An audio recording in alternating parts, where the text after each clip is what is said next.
It is Saturday night, whatever time it is in your part of the world. This is the show. I'm Harry. With me is Tyson. Let me talk to you. And I think, normally we go into the wrestling reviews and all that stuff, but I think we'd be remiss if we didn't talk about the big stuff that happened this week. What do you think?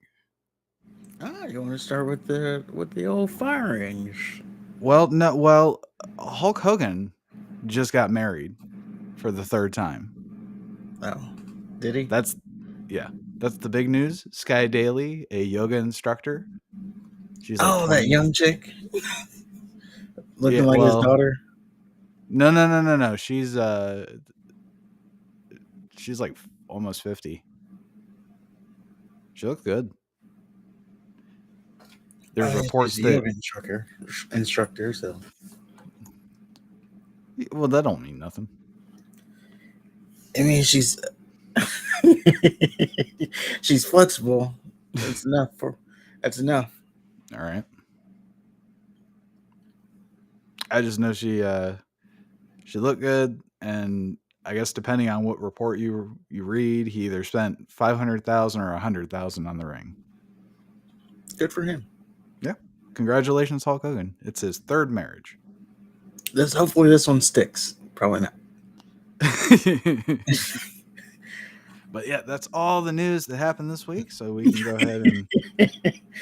Well, you're Okay. laughing. Oh, there's other things. Right. The budget cuts. Were there any surprises? Do you think? I think there was two that I was surprised by. Which ones were those? Or you know what? You go ahead. You're the story guy. Why don't you paint the picture for us? Uh, well, actually, I think yeah. Let's see here. So WWE, yeah, as we all know, they just merged with TK. Golly, they merged, and now they're a new company called TKO They merged with and Endeavor. Endeavor. There you go. And as part of that, there were budget cuts. We got a lot of people who were a part of the budget cuts. Mostly, they were talents that weren't used on TV too much. Maybe Well, some first there were. appearances here and there. Sorry to cut in on you, but first there were a lot of office people that were let go, and I guess did we talk about that last week? Uh, no, Okay. I think we brought it up, but I remember saying, it's office people, so that doesn't doesn't really make much difference to us. Well, I guess apparently morale was really bad, and then Vince McMahon tried to have a rah rah call, and the first thing he says is, "I'm Vince McMahon, damn it," thinking it's going to get this big laugh, and it didn't, because a whole bunch of their friends got fired, and they People didn't just get got a laid chance off. to say goodbye. Yeah, Well, I mean, it was just like yeah. I departments mean, it makes that sense. It's Endeavor just the already way, had. just the cold and callous way that I guess WWE handles their severing when it comes to the non John Cena's. Yeah. But this time around, they let go talent, Do it. and I gotta be honest with you, there wasn't any surprises. I just there was there was a lot of folks that they left, and I'm not surprised that they're still around. Karrion Cross. Oh yeah, people were celebrating on Twitter. Oh, looks like Aaron Cross is gonna make the budget cut. But So didn't yeah, let's talk about the names that did get cut. yep. Um, so in the beginning of the day they cut, and this happened on Thursday. the beginning of the day they cut the main roster talents, and then by the end of the day they did the NXT talents, and then those were trickling in through the week. I'm sorry, through the weekend. And then we had So, a bonus release on Saturday evening. Or at least that's when I got the news. oh, it was Friday, like right before Or I'm SmackDown, not sorry. Yeah, like an today. hour before Yeah. SmackDown.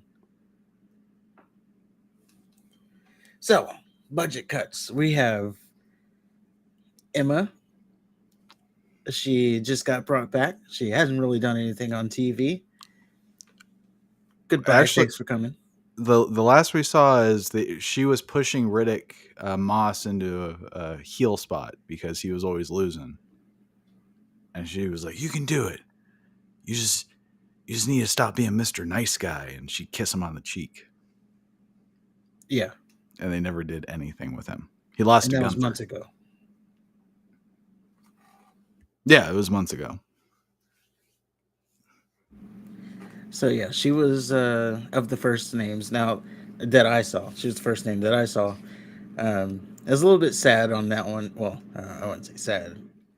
It was something on that one. So she tweets out because WWE they just announced that they're doing an elimination chamber in Australia. Yeah. So Oh. she tweets out because that's her homeland. She tweets out, "Oh, it's gonna be a dream to get to go home here." And then an hour later, she's like, "Never mind, I'm fired." That's not funny. Yeah, it's not funny, but It's at the funny. same time, it's like the delivery of it. Oh, never mind. And then yeah, she was the first one that like that's the first one I saw, and it was like, oh, here we go. Right. So, and I will say, getting fired, there's other options. So there is that. So like I could see her going to Impact. Going, she was in Okay. Impact. I can see her going back to Impact. Um, I mean, if Eric Young can come back from the dead, then she sure as hell yeah, can go to Impact. I wonder how they explain that one. You know what? I didn't even bother to follow up with that, to be honest with you. Yeah, but yeah, I could see her going to Impact. Well, Riddick I think Riddick Moss, Moss. her. Oh, go ahead. Well, I was gonna say Riddick Moss, her fiance. He'll probably have to go to Impact too because he's going with her. I was gonna say he'd be a great addition to Impact. Yeah, get to hone his craft. Mm-hmm. And they don't seem to care about anything, so he can practice. Maybe he can get better and come back, or he can be big in TNA. Or Yeah, I mean he had the look. He just needs like a character. I So don't know. maybe he can develop that in Impact. I thought he was kind of vanilla.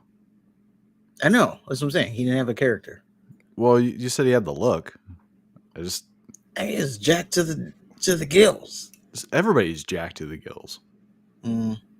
You Just put about him against everybody. Ricochet, looks test. Him against Ricochet. Riddick Moss and Ricochet. Oh, I forgot about Ricochet's abs. Yeah. Bronson Reed. There you go. Okay. You put Well, I him mean, and if we're Bronson Reed next to each other, but Bronson Reed is big. yeah, he is big. I don't know. I wasn't too Yeah. surprised. I forgot about them, to be honest with you. Well, we would be able to see where it's going because okay, there's two names, but they haven't been on TV in months. The next name is Aaliyah. I don't even know who that is. Well, she got injured. She was Raquel Rodriguez's partner. She got injured. Hasn't been back on TV since. I thought she was still injured, and that's why she wasn't on TV. But apparently, she wasn't. And I thought Liv Morgan was. no, it was before her. Oh, okay. So, uh, I think she makes a killing in OnlyFans because I don't think wrestling is the thing for her. Gotcha.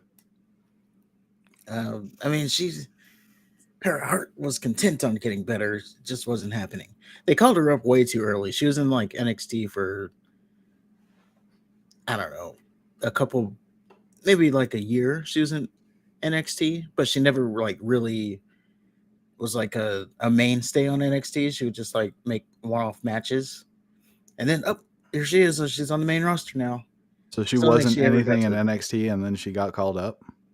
Yeah, I don't think she ever got to like actually develop in NXT, and then they called her up, and then yeah. So She's not even pretty enough for that type of treatment.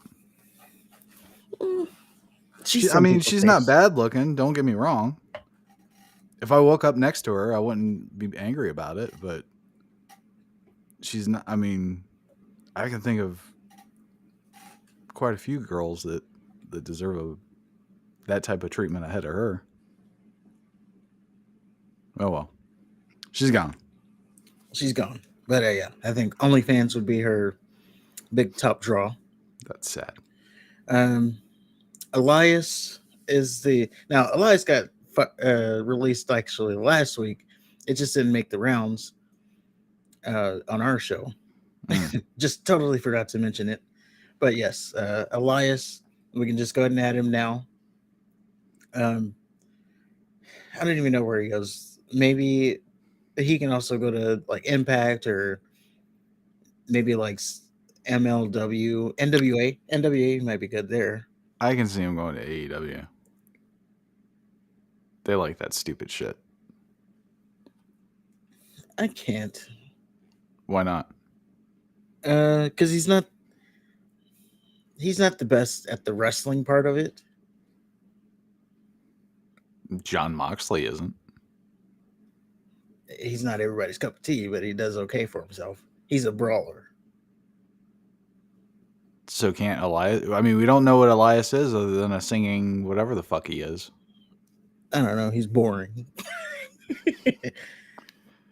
I don't know. I think he could do the fucking guitar shtick in AEW, and they'd eat that shit up. That's just my opinion. Well, yeah, probably.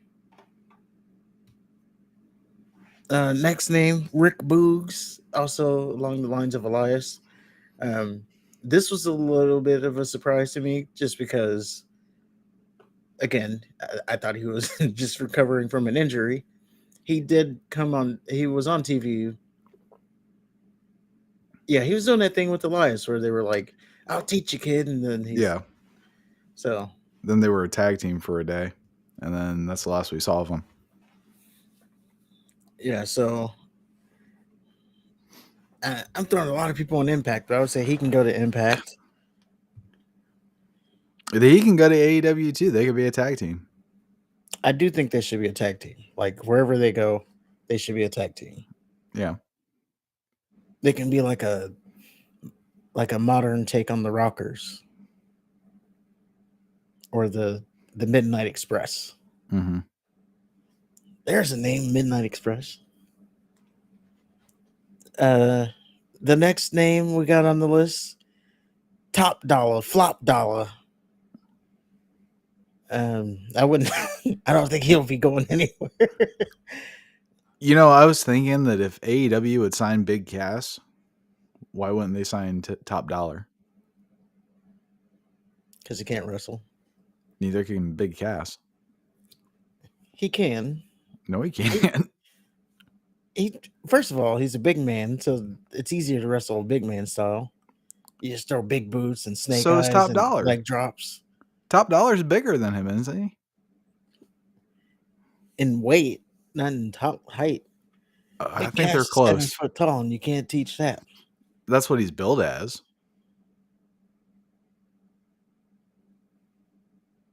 I don't know. I think they're close. I mean, maybe okay, maybe you can bring him to AEW and be like a mouthpiece for someone because he is good on the stick. He just can't do the wrestling part. So like if he's a manager or if he's talking for someone, he can get them heat. Oh, he could be Him and Keith Lee could tag team.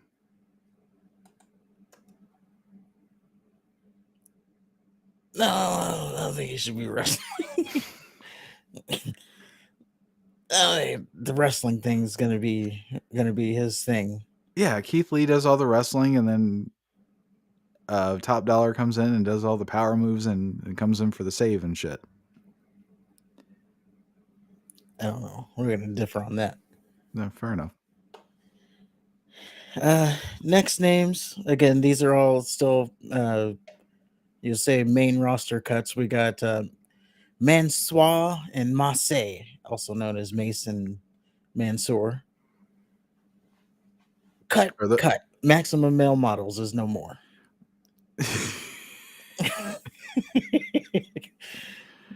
So they took WWE took their girl and then said bye bye. Yes. Well done. And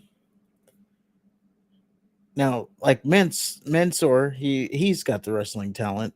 I could see him going. I don't know, Impact.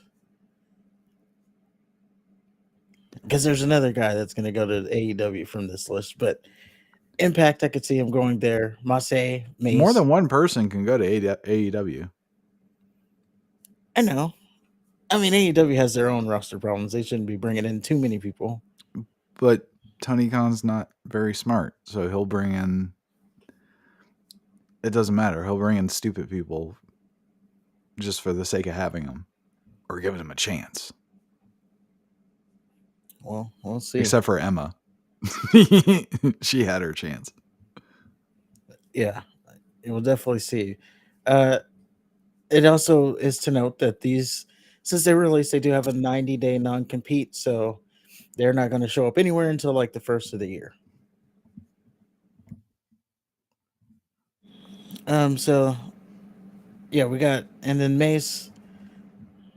I don't know. I think he was better off when he was doing announcing than wrestling.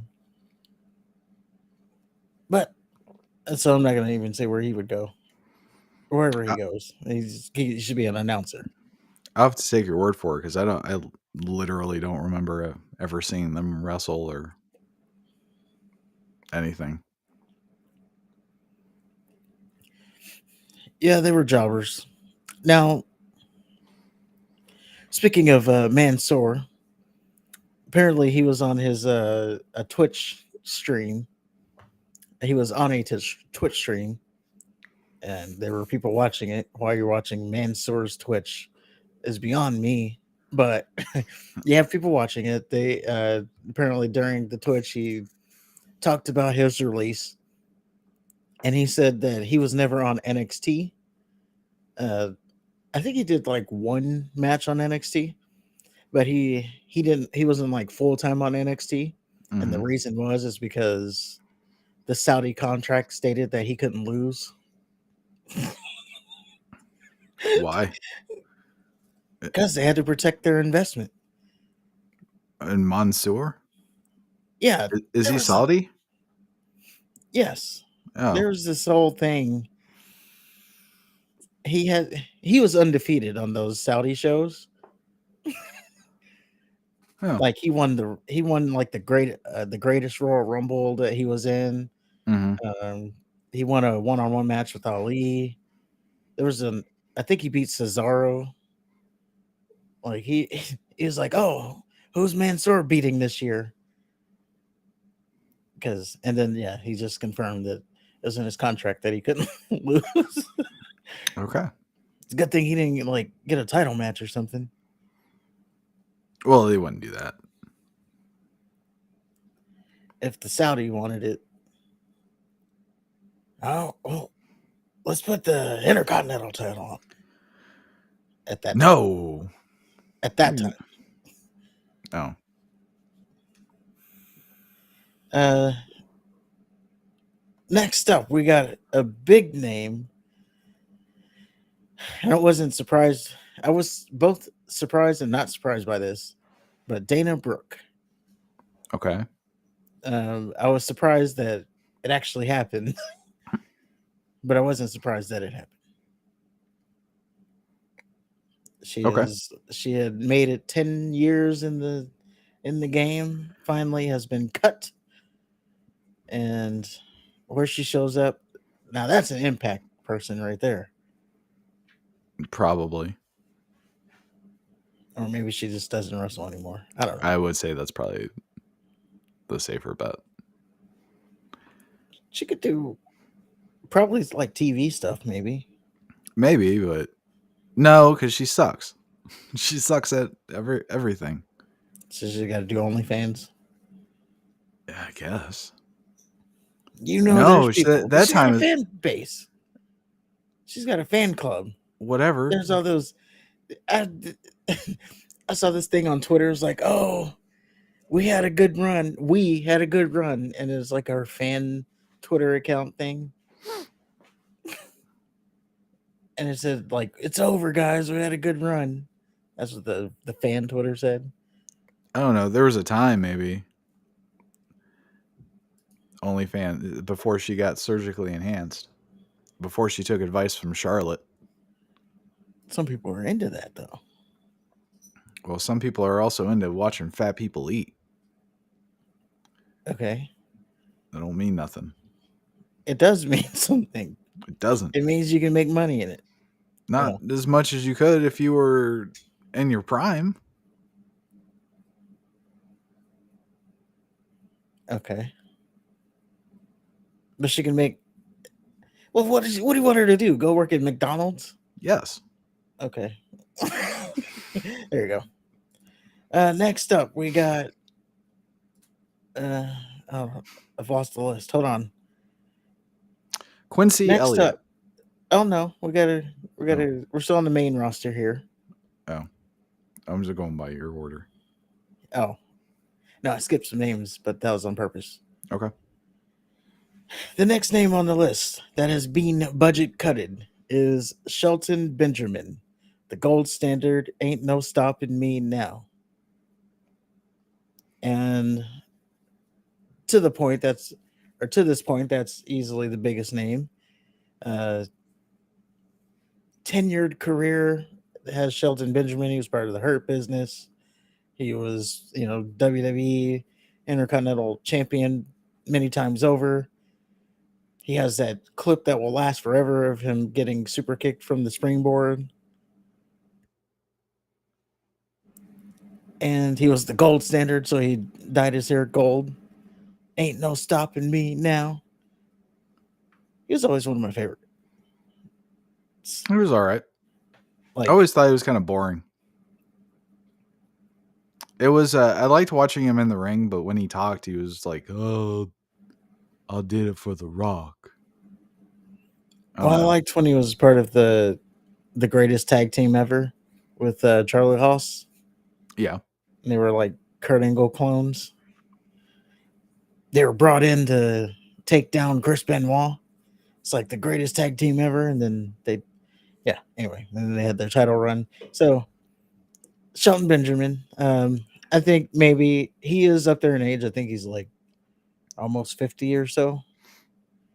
So probably he'll be like a coach somewhere.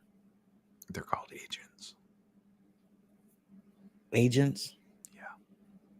I thought agents were the one that get you the contracts. No. Those are different type of agents. Okay, well, he'll be an agent. There you go. Or he could be a trainer. Well, that's what I was actually talking about, but whatever. Get your lingo right. Whoever does It's not important. whoever's I'm like just rolling busting your around, balls. whoever's rolling around with the talent, getting them in ring ready. That's what I would see him doing. All right. All right. And then Mustafa Ali, who, ironically enough, was in the middle of a program with Dominic, like very much on TV. He just had a little segment where he's like campaigning for North American champion. Oh, and by the way, he was advertised as having a match against Dominic at No Mercy for the title. And then they said, "Never mind, you're out." Didn't he ask to be released? Not this time. He used to ask like he yeah. He used to try really hard to get released. So maybe they gave him his. Maybe this was a one of those. Yeah, I'll take it type of deals. It could be. The story that's now arisen is that he was making main roster money, and they didn't see that he was. They didn't see him going back to the main roster. So essentially, he was going to be stuck in NXT forever, Okay. making main roster money. So they cut him for that reason. Now I could see easily fitting in AEW because Yeah. they like their high flying flip floppers, and he fits the mold there. Yeah. So that is the one of the ones that I see going to AEW. Next up, we got Dolph Ziggler, and that was the biggest name. That was the one that surprised me, just because he's just been there for uh, 15 years or so. He's been there a while. So yeah, everybody everybody was surprised that that name was there. I was surprised. I think his was coming up, wasn't it? Maybe I know he just re-signed a contract Okay. recently, but again, he was in a point where he wasn't really being used on TV. It's kind of a shame because he could have. He's one of those along the lines of Daniel Bryan. Like, if they weren't so fucking hell bent on pushing Cena, what if? Yeah, and he got those two title stints too, Yeah. and then I don't know, Intercontinental Champion a handful of times, Tag Team Champion. He's won just about every title there. He was a United great States Champion. he was a great villain. Yeah, great on the mic. He dyed his hair brown for like a week and then realized it was a mistake. He went back blonde. Yeah, he's a And good one. I could see him going to AEW too. yeah, I could see him going to AEW, especially since his brother's there. Oh, for Uh, sure. but there are talks. Now this is the community talking about this. I want to see what you think about it. See a Hall of Famer. Ziggler? Yes. I mean, Snooki's in the Hall of Fame. Is she? Okay, so Yeah. he's a Hall of Famer. I'm pretty sure she is. I was a little I had this and I was gonna write it down as a topic to talk about, and then I didn't. But this whole week I was like, everybody's slurping on Dolph Ziggler. Oh, he's a Hall of Famer, yada yada. But no one's making a big stink about Shelton Benjamin. If I compared their two careers, I would say Shelton Benjamin's career is better than Dolph Ziggler's. Now I backed off of that now, but I'm I sorry, was like, whose why career? were Shelton Benjamin? His career was better? I said I backed off of it now. But at the time, hot take, I was saying yes. Shelton Benjamin's career was better than Dolph Ziggler's. I guess But that would depend on perspective. Because Dolph Ziggler has only been in WWE. So he only knows WWE. Shelton Benjamin has been in multiple promotions, and I'm sure he's been kind of a trainer for a lot of the young talent. Him and Charlie Haas were a tag team in, I think, MLW or Ring of Honor, one of the two. yeah, so So I think experience wise, probably well, I Shelton mean, Benjamin. I backed off of it. I thought about it more, and I was like, okay, never mind. That's just me being a hot take here. Well, I mean, if you want to talk about like, you know, the number one show, fine. It'd be like, the Mission Impossible movies, how they're always number one in the box office, despite the fact that some of them aren't that great. But then, like, you'll have an independent movie that's pretty good, but Yeah. it gets no recognition or any praise or any press. That's kind of Shelton Benjamin. He's the indie guy that is underappreciated. And if he was given more of a spotlight, I'm sure he'd be better than Ziggler, at least in the ring. Definitely in the ring. All Ziggler knows how to do is squirm around like a fish. Yeah, they were both selling. But there was a time that Shelton Benjamin should have been pushed to, or at least main event level. I agree. I wouldn't say I don't know if he could have been champion, but at least main event level. Well, maybe not main event, but at least I think he was a good tag team specialist, and there's no shame in that.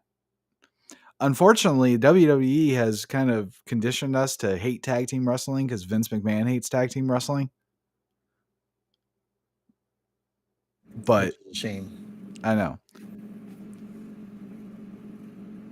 But I mean, there's no shame in being like a tag team guy. Not everybody can be like the top of the top of the top. So it's okay to have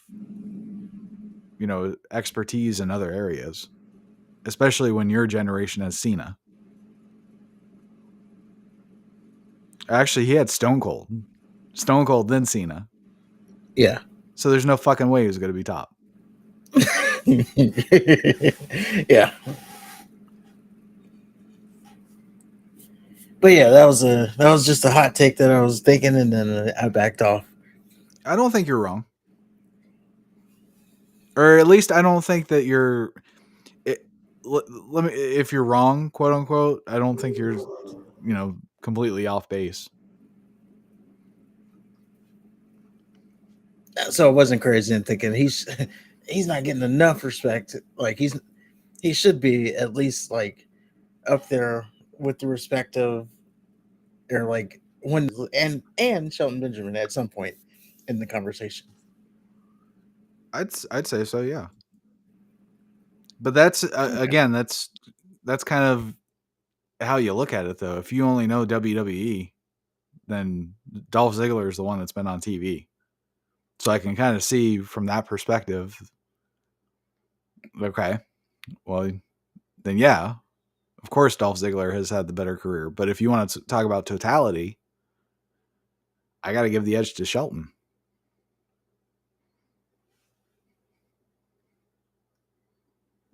Well, if I'm being honest, I know nothing about his independent and anything outside of WWE. So I just know he wrestled outside of WWE, which is kind of. I'm pretty sure Dolph Ziggler's only wrestled in WWE. yeah, seems times will be changing on that.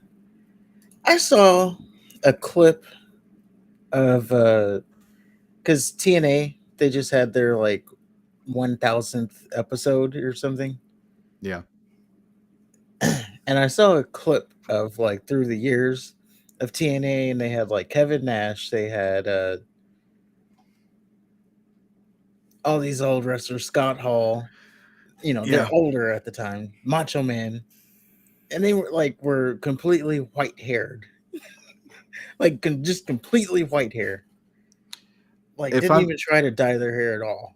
If I'm not mistaken, Kevin Nash came in and then he was inserted in the X division, which is their little cruiserweight division. And of course he won the belt. So he was trying to bury it right at the beginning. Well, that's what happened. That's when Hogan and Bischoff came in, and then a bunch of WCW people came in. Well, my thing is they all had white hair. They were like not. They didn't even try to dye their hair because they didn't give a shit. They were just there for the check. They were clearly just there. It was like whatever. Clearly, like, here you are, you're trying to push these guys as your main event, your show, and then the presentation is looking like old geriatric Easy E. Also, Eric Bischoff, he had his white hair. Anyway, I think he had the white hair in WCW though.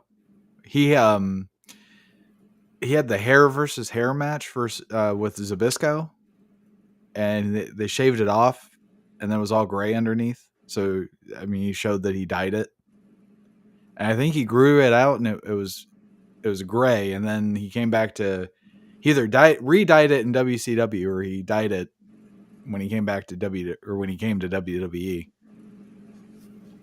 and then now he was fired twice. It's all gray. yeah, I mean it's fine now, but you're presenting yourself on TV. You need to. I don't know. I think it works. Bischoff's not a. I see what you're saying, but Bischoff, I think that's fine. Okay, well, that was just a side thing. Yeah. Um, so we've rattled off the NXT thing names here. We got Quincy Elliott. Oh, so sad. Oh, yeah. Uh, Bryson Montana. Don't know who that is. Neither do Dalbacato, and that was the doorman, the Prince Aziz, who was with uh, golly, what was the guy's name? Apollo Crews. He was Apollo Crews' bodyguard. I. Shanky, who was just in the Super Show. Yeah. Um, Ulissa Leon, don't know who that is, Nope. but the name's here. And there was another one that I had missed on the list here. We got where's this? Oh, Ika Minjiro, who had a small stint of TV time. His little thing was jacket time, and he would wrestle with his sports coat. So that could tell you where that was. All right. It may be a surprise to you there, just based off that information. And then we got the latest name is Melanie Brzezzinski.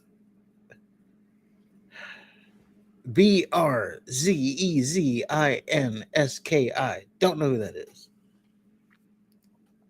Never Can't made say. it to TV, but that is the latest name there.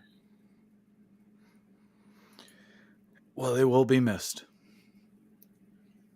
They will be missed. except And Quincy Elliott. they were all part of the NIL program for the most part. So it's like the athletes that they picked from other college things. So Oh, maybe they go back to do that or something. I don't know. okay. And then the final name, because he was the latest to be named, and we left him to last on purpose. Matthew Riddle. He And was now he got released. fired right like an hour before SmackDown. Okay. Um, so the notes on him is he was too much of a risk for the company, so they had to let him go. Well, I mean, he's had. I think he's had accusations thrown his way. He's had recently he had that issue with the airport, and yeah, he kind of seems like a guy that has his head up his ass. If he He's too much into partying, right, like he's he knocking doesn't up take shit Pawn seriously. Stars. Yeah. Uh, there was a thing that circled around, like he was uh, apparently he told this was back when he was in UFC. He told Dana White that the reason Dana White was talking about how he's like a legal marijuana user, like Mm-hmm. he carries some kind of card that says he can use it no matter what state he's in or whatever. And Joe Rogan said that he told Matt Riddle told him that the reason he smokes weed all the time is so he doesn't beat his kids. What? I don't know. Okay. This was a story that was circling around. I didn't read the, we live in a soundbite world, so that was just like a little Right. part of it. Yeah, I'd have to hear the context of that, but that's shit. That's cold blooded. But yes, Matt Riddle, three strikes you're out, buddy. You got the prawn star pregnant. You got the airport thing that you just went through where you accused him of sexual assault. Um, the weird thing about that whole story. Now I didn't look too hard into it, right? Yeah. But apparently he tweeted the picture of the person and Mm-hmm. he accused them of. Well, first of all, he was a victim in this situation. If it was true, if it was not true, then I see. But he was a victim, but everybody was blaming him. Oh, see, this is the kind of stuff that will keep him in the mid card. What, getting attacked is keeping him in the mid card? That's what I noticed. And then what I also noticed is I never found a gender tied to this police or this TSA agent who assaulted him. Uh-oh. Everything I read was they. So yes, I don't know if that's relevant or not, but it's just curious that everything I read was they, so it never said he or she.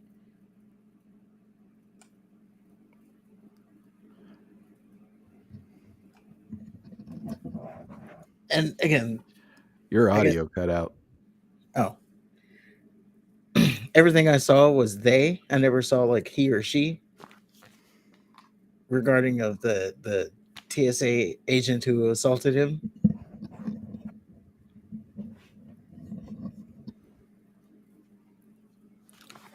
So that was just weird. But again, I didn't look too hard. This was just I just noticed that it was never named as he or she.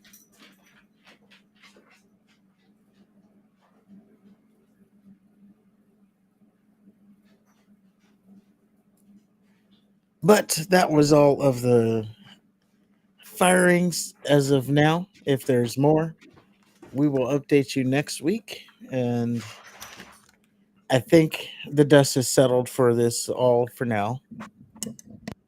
Maybe at the beginning of the year there might be more, but for now we the dust is settled on the firings.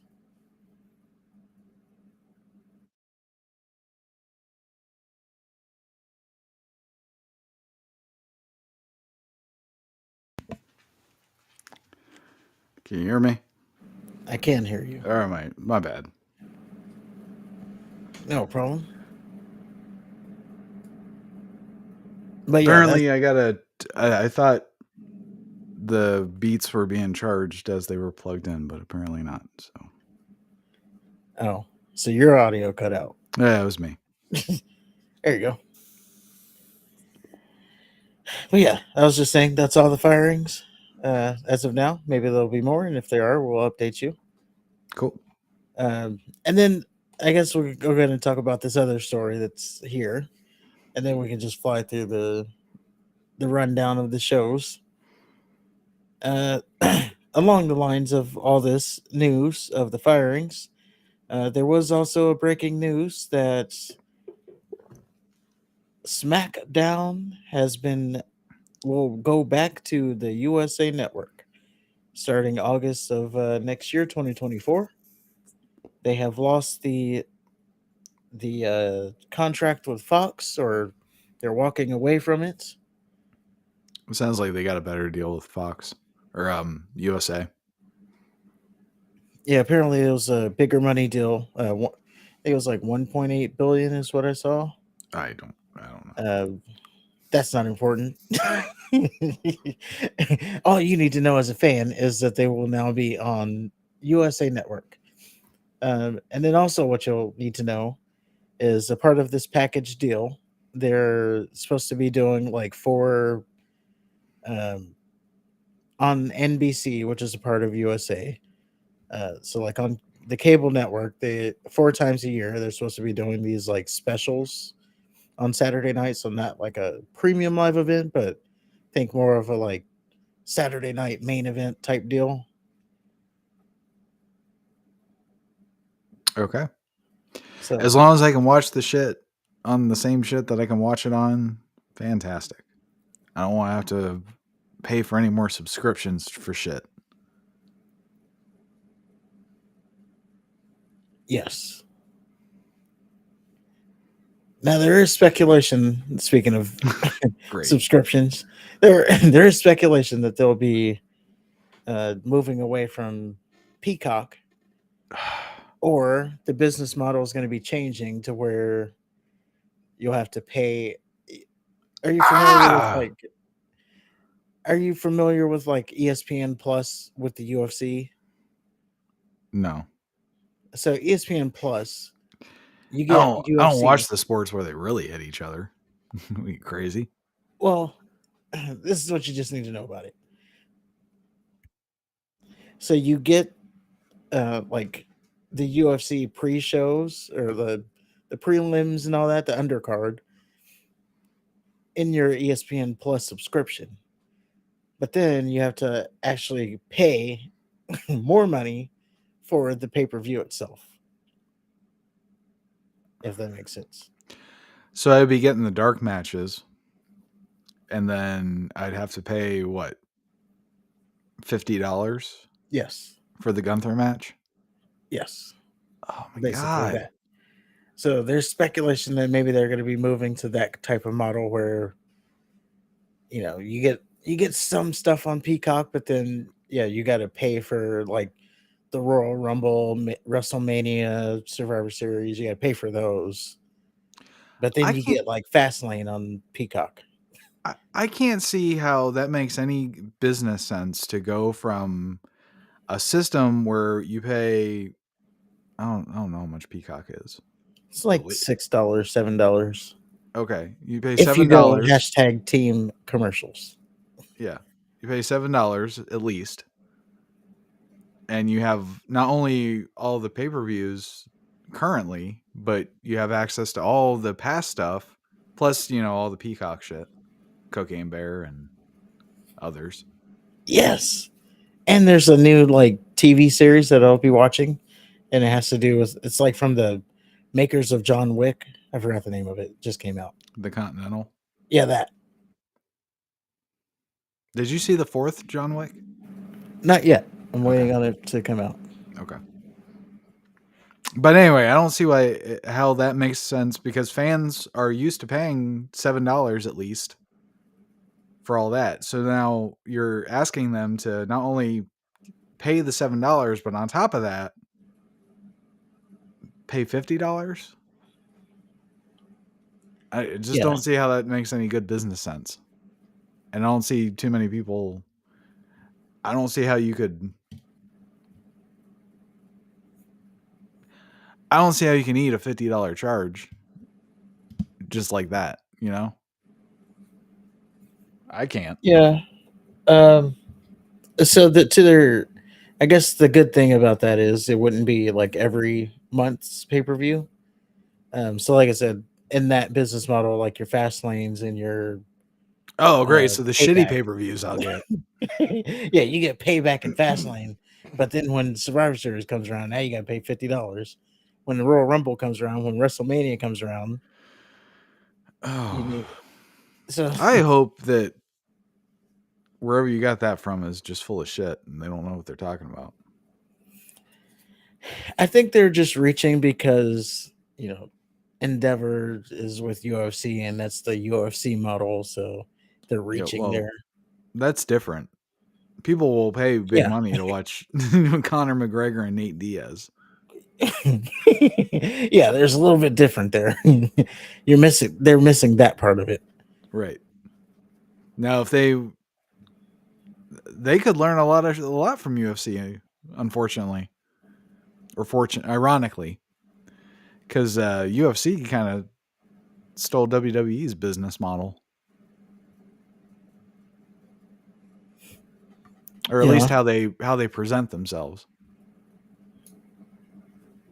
Yeah. I mean, they pretty much call it WWE, but real fighting. Yeah, You got a lot of characters there. that's why Tough Enough was aired after Raw, that type of shit. Yeah. That's But there's a that's reason it works. that's why they focus more on the promos and the because before it wasn't, again, it was more sports based, but now they have the Conor McGregors that can shit talk too. So the only difference is you actually got to fight for reals. Yeah. But if you can back it up.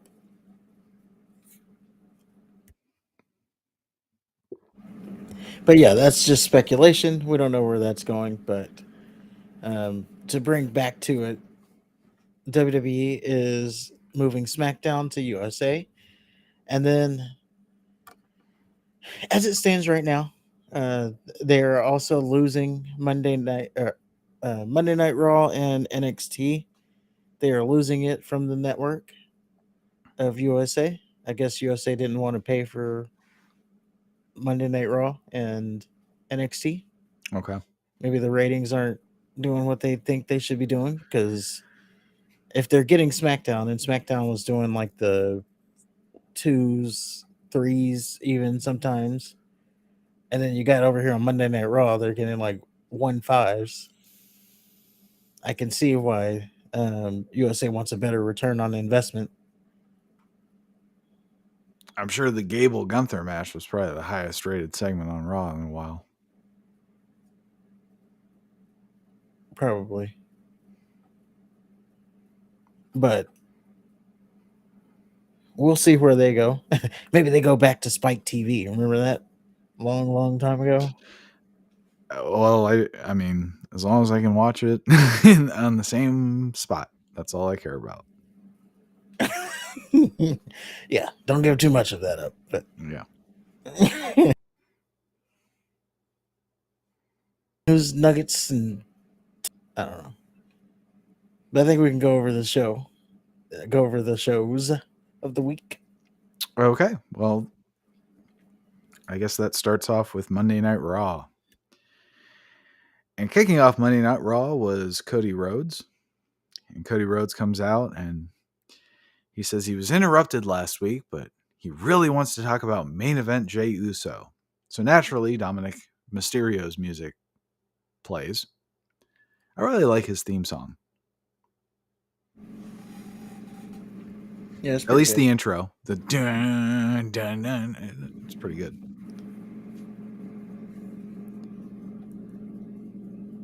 So they did the boo shit with Dominic, and I will say this one was legit. They didn't do their fuckery. you think so? Yeah, it sounded legit this time. It sounded the same to me, but whatever. See, it takes me out of it because they fucked around with it. Now you don't know. Now I don't know and I don't care. There you go. So then Dom dedicates his victory over Cody Rhodes to Mommy. Cody said some shit back to him.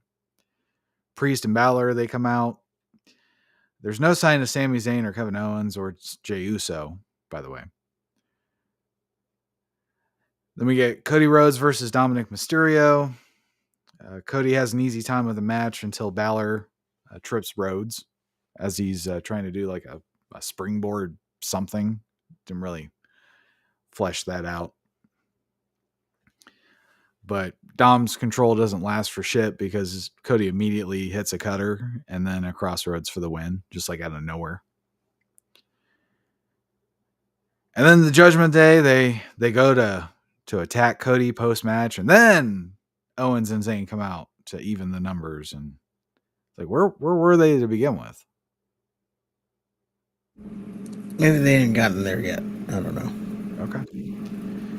So after the match, Owens stops Cody from leaving. Cody's high fiving everybody, and he's all sweaty and smiling and shit. And Owens says, "Hey, we need to talk." So Owens says, "Yeah, I'm pretty sure I know the answer to this, but is it's true that Jey Uso's here because of you, right?" Cody says, "Yes." Owens says that he wants to know why, not just for him, but for everybody in the locker room, because Jey Uso is a part of the bloodline, or was a part of the bloodline, and they did some really fucked up things. So Cody says, "You're looking at somebody who's been a product of a second chance. And Jey Uso is one of the best in the world, and he deserves a second chance." I don't know about best in the world.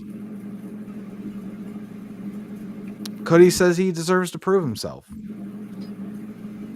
And the bloodline is down another member, so how is that a bad plan? And Sammy interrupts. He goes, I know you, Kevin. You just need time to process this. You know, Jay being on Raw and all. Sammy tells Owens that he doesn't have to, but he should give Jay a second chance. Because if they didn't give each other a second chance, then they wouldn't have won the tag titles. And Kevin Owens says, okay, I get it. I get where this is going, but you want me to pretend he didn't cost us all a title?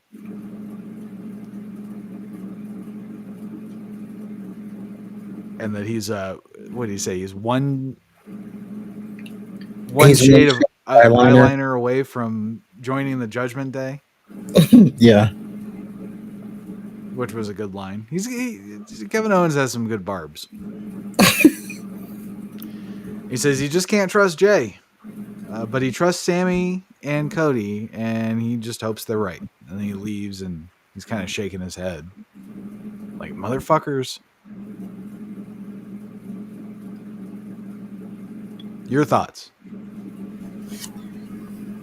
I'm interested to see where it goes. I find it interesting that Cody Rhodes keeps getting interrupted every time he starts to talk about it. Like, what are they? What is he gonna say? Oh, I traded myself for Jey Uso. Is that what he's gonna say? So he can go after Roman. So interesting to see where they're going with that. The little Drew McIntyre teases are also interesting as well. What do you mean? Well, we'll talk about it more in the main event. Okay. But I don't know. So I there's no like Drew McIntyre shit that here? No, not yet. Okay. I was just wondering if I missed something. But I do kind of like this whole, like, Jade has to earn the trust. I don't know. It gives Monday Night Raw's main event scene a story. Now, the story, you would think the main event scene would be what Seth Rollins is doing. Unfortunately, it seems like the Jey Uso thing is the main event scene, and then Seth Rollins is that secondary scene. I don't know. It's backwards to me, as he's holding the second most important title in the company. Third. So they say, and he's PWI's number one wrestler this year. So I don't know why I've already turned that back to Seth Rollins. But yeah, interested to see where they're going. I'm still engaged in this. Well, I guess that makes one of us, because I'm so over the Judgment Day, and I'm so over everybody that is remotely interesting, and aside from Gunther, being involved in the Judgment Day shit. Like, Kevin Owens and Sami Zayn have been wrestling the Judgment Day since WrestleMania. Yeah, they've had the one-off matches with Pretty Deadly, and I think they had a rematch with the Usos, and then they had the tag match with Roman and Solo. But for the most part, it's just been nothing but them in the Judgment Day. And then Cody comes over to Raw, and he's sucked into the Judgment Day bullshit after the Lesnar stuff. And then Jay comes over to Raw, and he's sucked into the fucking Judgment Day shit. You can't think of anything better for these people to do. Why do they all have to be in the same story? Why can't they all have their own shit? Yeah. I mean, yes, the Judgment Day thing has been going on for quite some time. It's just rinse and repeat. Someone opens the show, out comes the Judgment Day, sets up some variant of a tag match, or you know, insert Kevin Owens, Sami Zayn, or Cody Rhodes versus some variant of the Judgment Day. And I'm sorry, they're just not interesting enough to be sprinkled throughout the show. You can get away with that with the bloodline stuff because everybody was entertaining. Not everybody is entertaining in the Judgment Day. They all look thrown together for one. They're all like different personalities, but I don't know.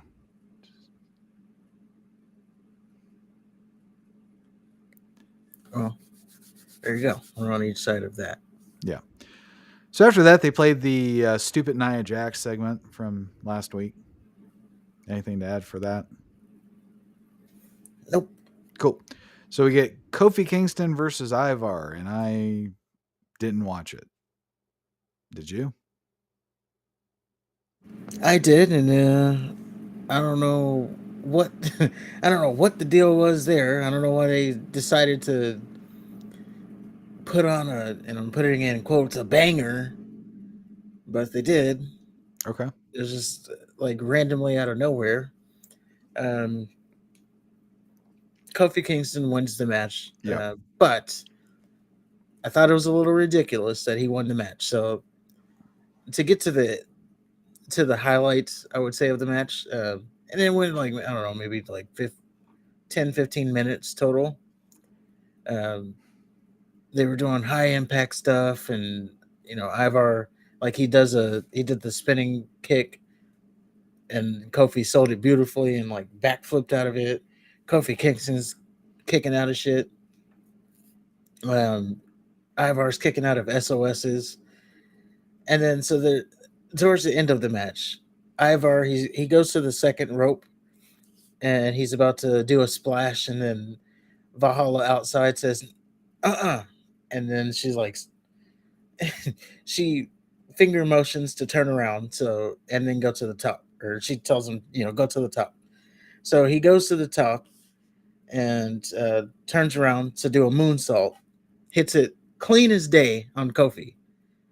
I thought, because especially since he was taking so long, that Kofi was going to move out of the way, and you never see him hit the moonsault. But he hit Kofi as clean as day with that moonsault, and Kofi kicked out. So I thought that was a little bit too much. Like, Yeah. what? Especially Ivar. And especially Ivar, and they shot it beautifully. They shot it from almost from like the Kofi's angle, so you see him like crashing down on the Kofi, and yeah, Kofi kicks out and then ends up winning the match. But unexpectedly, they put on a hell of a match.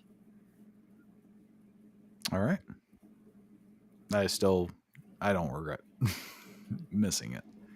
Don't worry about it. Yeah. So after It's not that, what? I'm sorry.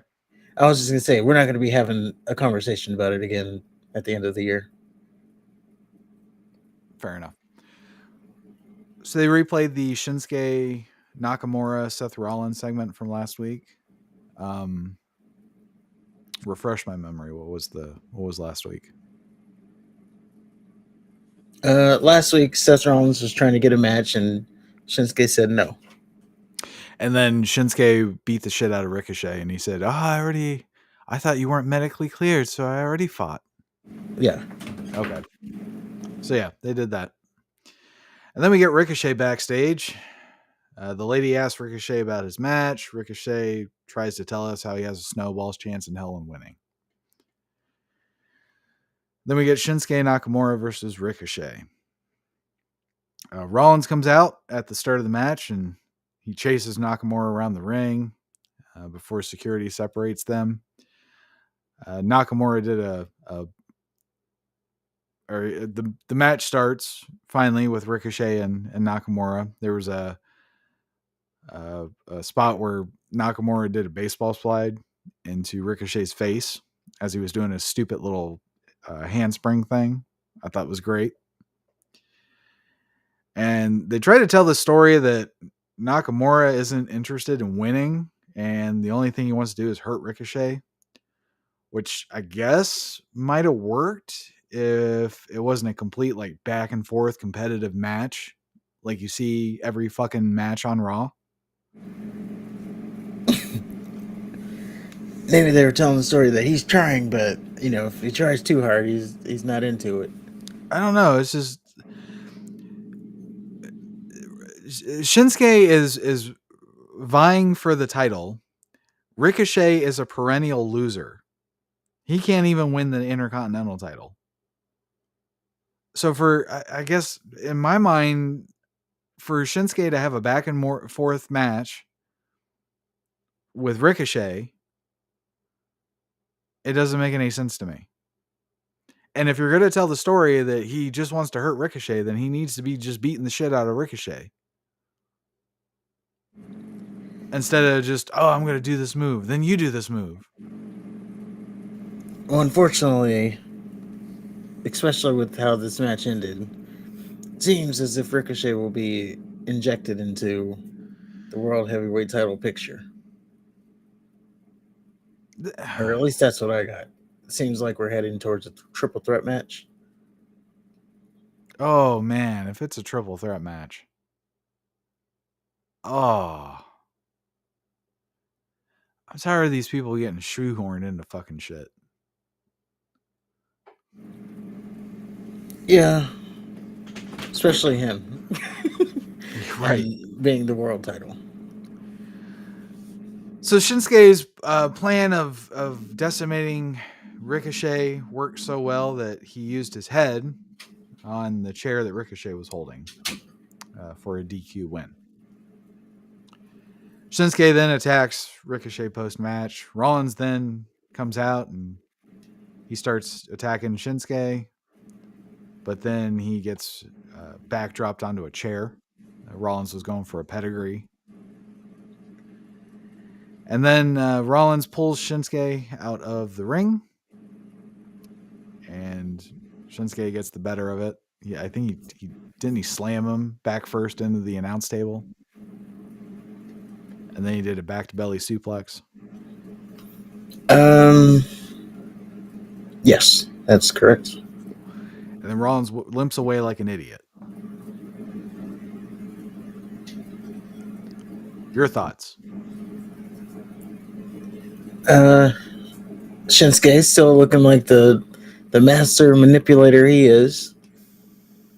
He's playing it perfectly. Now, like I did say, it's almost looking like they're gonna throw Ricochet into this as a triple threat match, probably so you don't have Nakamura have to lose clean. Because if he loses clean, no more no more Ricochet or no more Nakamura in this story. Well, he So already if you lost clean at Payback. right, but the story they're telling now, you can't have him lose clean again. And if you do, then he's done. Well, I sincerely hope you're wrong there. I want Ricochet nowhere near the title picture. Oh, Any I do title. too. I don't want him anywhere near the title, but it seems that's where they're going with it. Okay. So, yeah, we shall see. And then that will solidify that title is a joke. Right. Let's put the final stamp on that one if that happens. So moving on, we have Chelsea Green and Piggy Niven versus Shayna Baszler and Zoe Stark. Before the match, Byron Saxon interviewed the tag champs, and Green said some things about friendship while Piggy gained some mass. And then we learned that Baszler and Stark are a fucking team, even though Ripley's dying for competition. Why not have two rising stars just inserted in the tag division?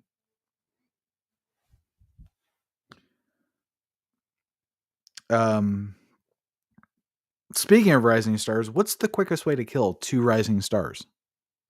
Tyson. Put them in a tag team and lose. Well, I guess you could say that. Well, no, I take that back. Just the loss part. Have them lose clean. That's the quickest way I would say. You think so? Yeah. I think having them being taken out by a fat manatee worthless piece of shit that's failed on the main roster twice would be a good way to just kill two rising stars. Well, to be fair, she did take out everybody. And she shouldn't have. They could have brought out four jobbers. They could have brought out four people from NXT.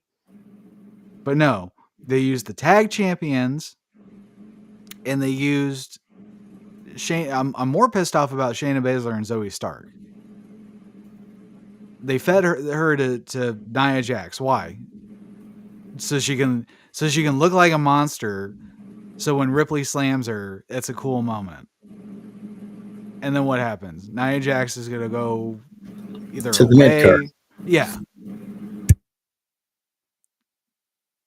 So if you're gonna do that, fine. You're gonna die on this hill. Why does Zoe Stark and Shayna Baszler need to suffer for it? And if you're trying to give your tag champions credibility, why are you feeding them to fucking Nia Jax? Again, you can have two you got all this NXT shit just sprinkled all over Raw. You're telling me you can't have two tag teams do something and then Nia Jax takes them out?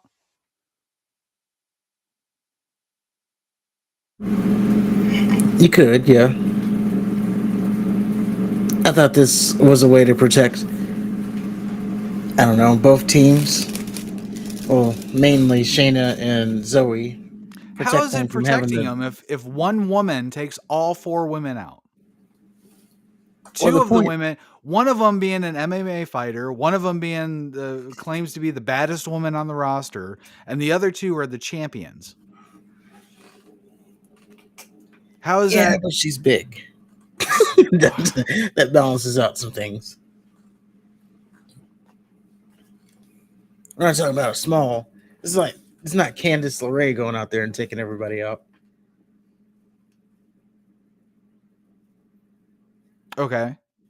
It's Nia Jax. And what's your favorite Nia Jax match? I don't have one. Exactly. What's your favorite Nia Jax moment? Her breaking Becky's face. Now that I do have. So that's a favorite moment of yours? Yeah. Okay. But then, that's more of a Becky Lynch thing than a Nia Jax thing. Okay. Oh, the fight with Charlotte Flair. That was a good one.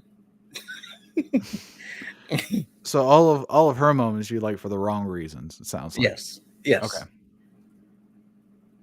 And that's my point. Nia Jax she's nothing. She'll never be anything. And it's just she's shoehorned into something that she didn't earn.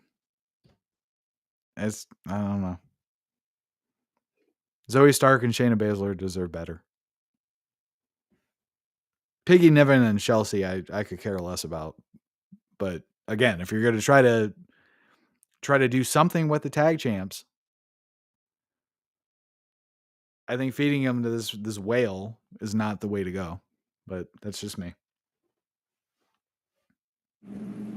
Fair enough.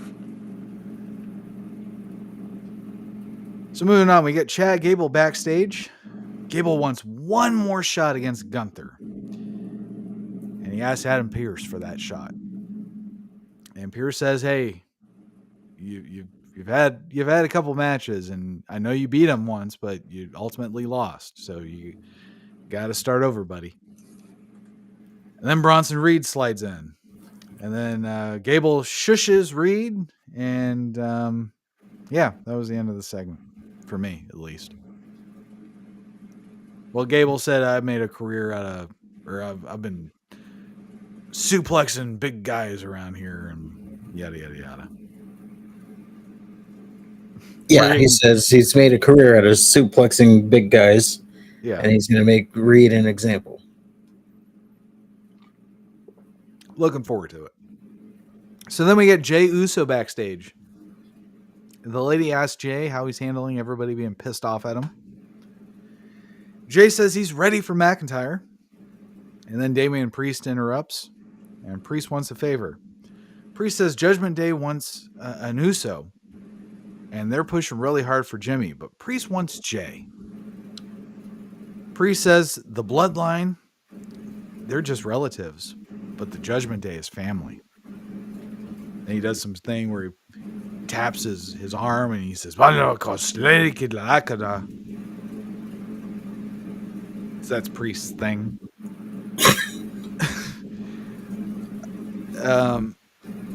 And Priest says he wants an answer by the end of the night, yes or no. Is Jey going to join the Judgment Day? Your thoughts? And Jay's sitting there contemplating it. I don't really have thoughts on it.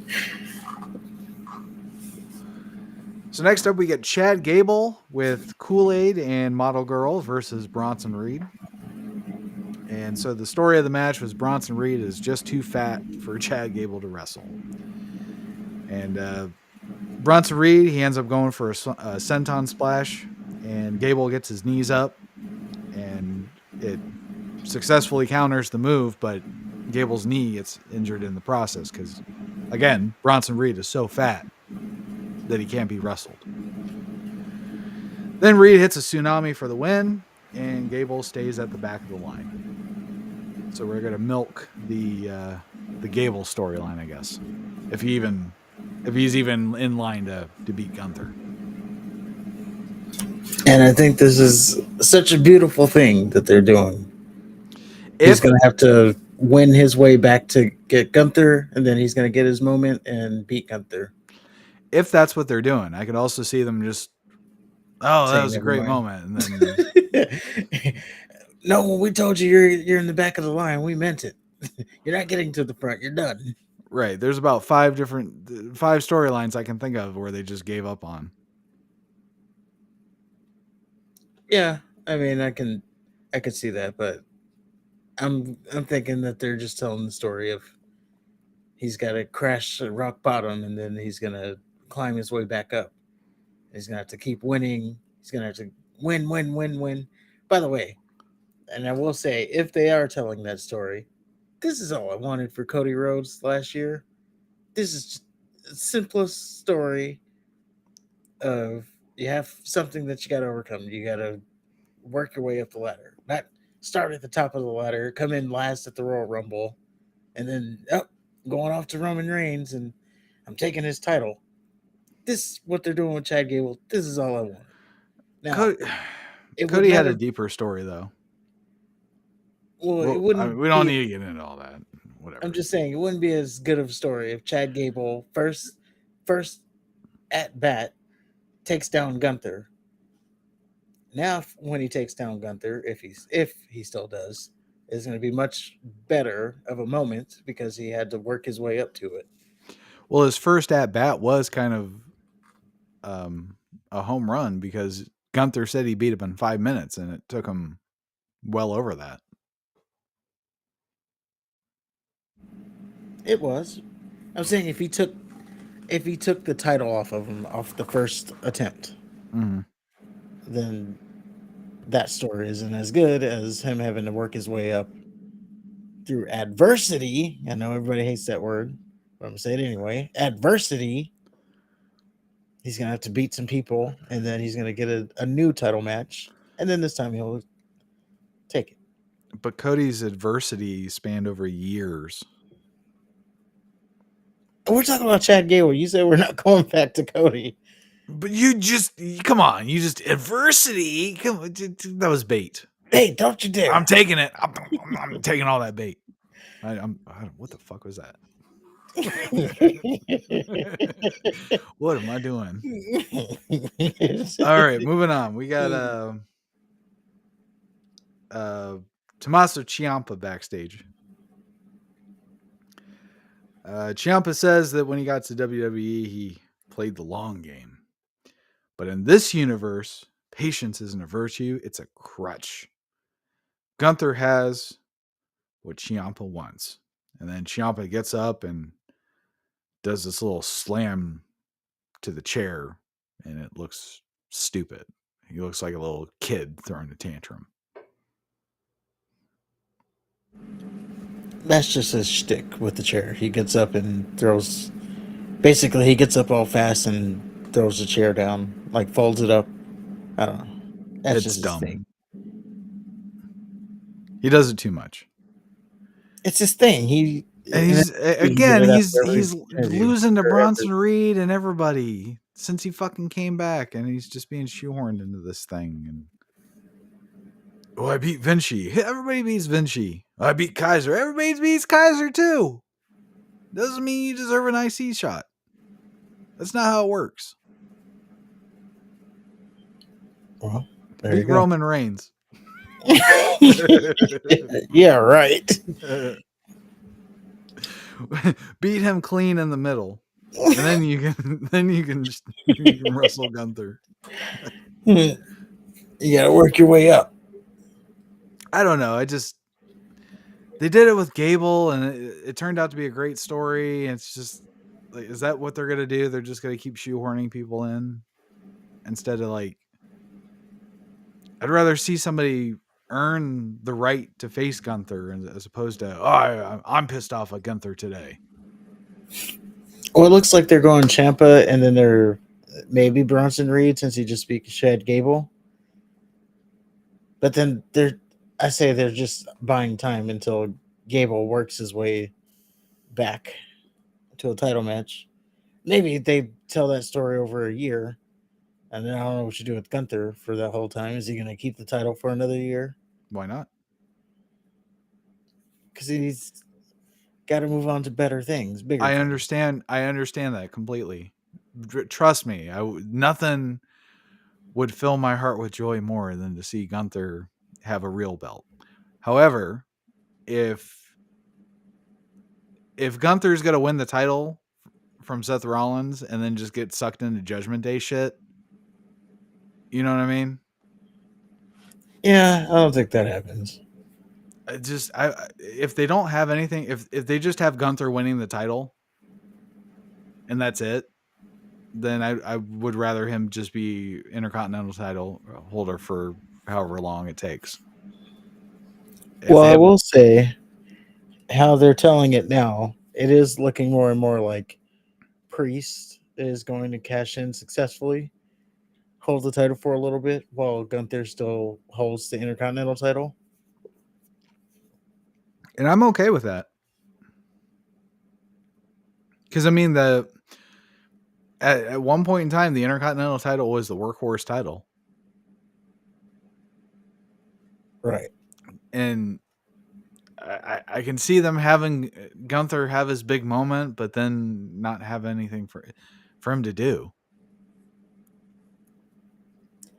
Well, I mean, if you're talking about old school, though, what I remember of the Intercontinental title is you get the title, you hold it for like 6 months to a year, you do the workhorse thing. Right. You're also auditioning to show them that you're ready for a main event slot.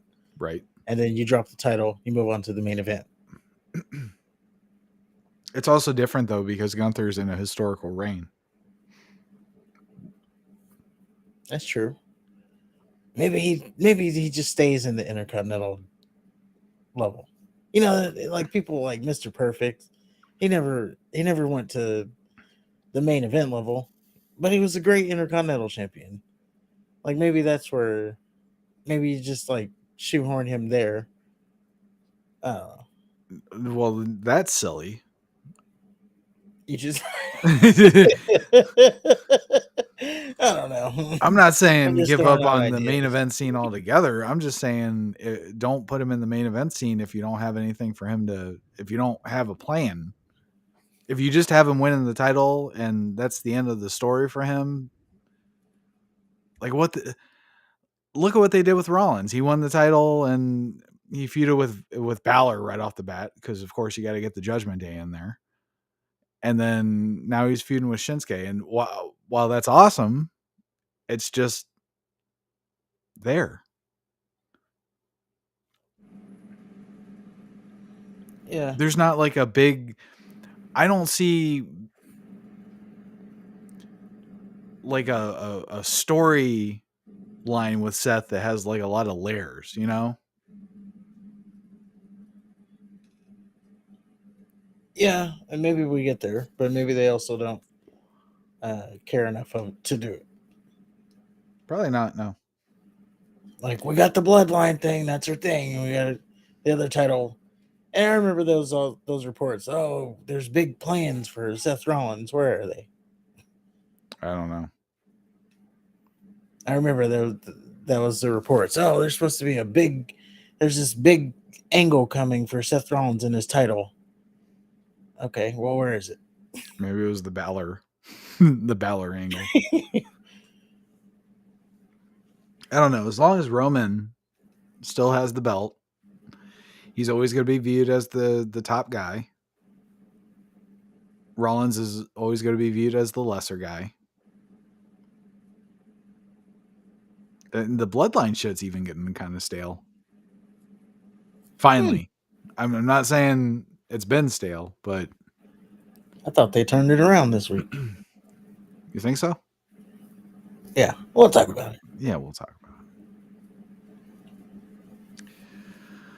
it. So after the Ciampa thing, they replayed Becky winning the NXT championship.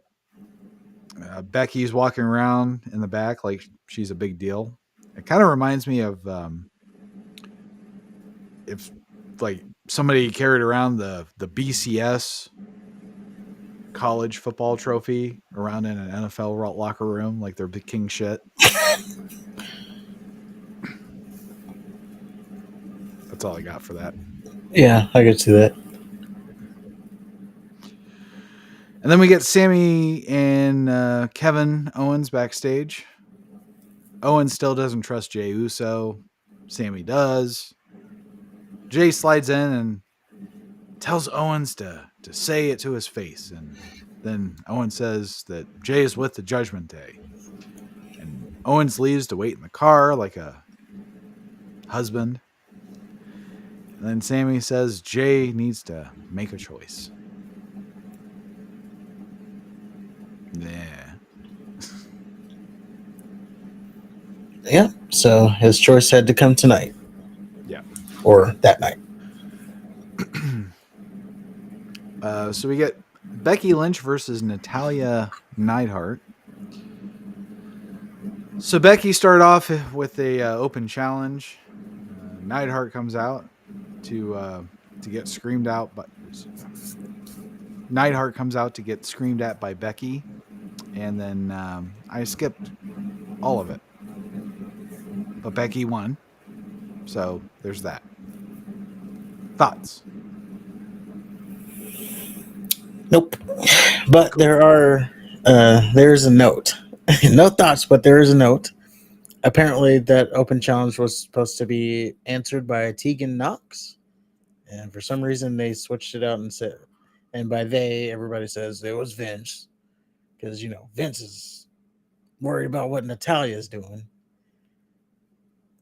and yeah, he switched out Natalia for Tegan Knox because they want to reward her for all the hard work she's doing. Yada yada.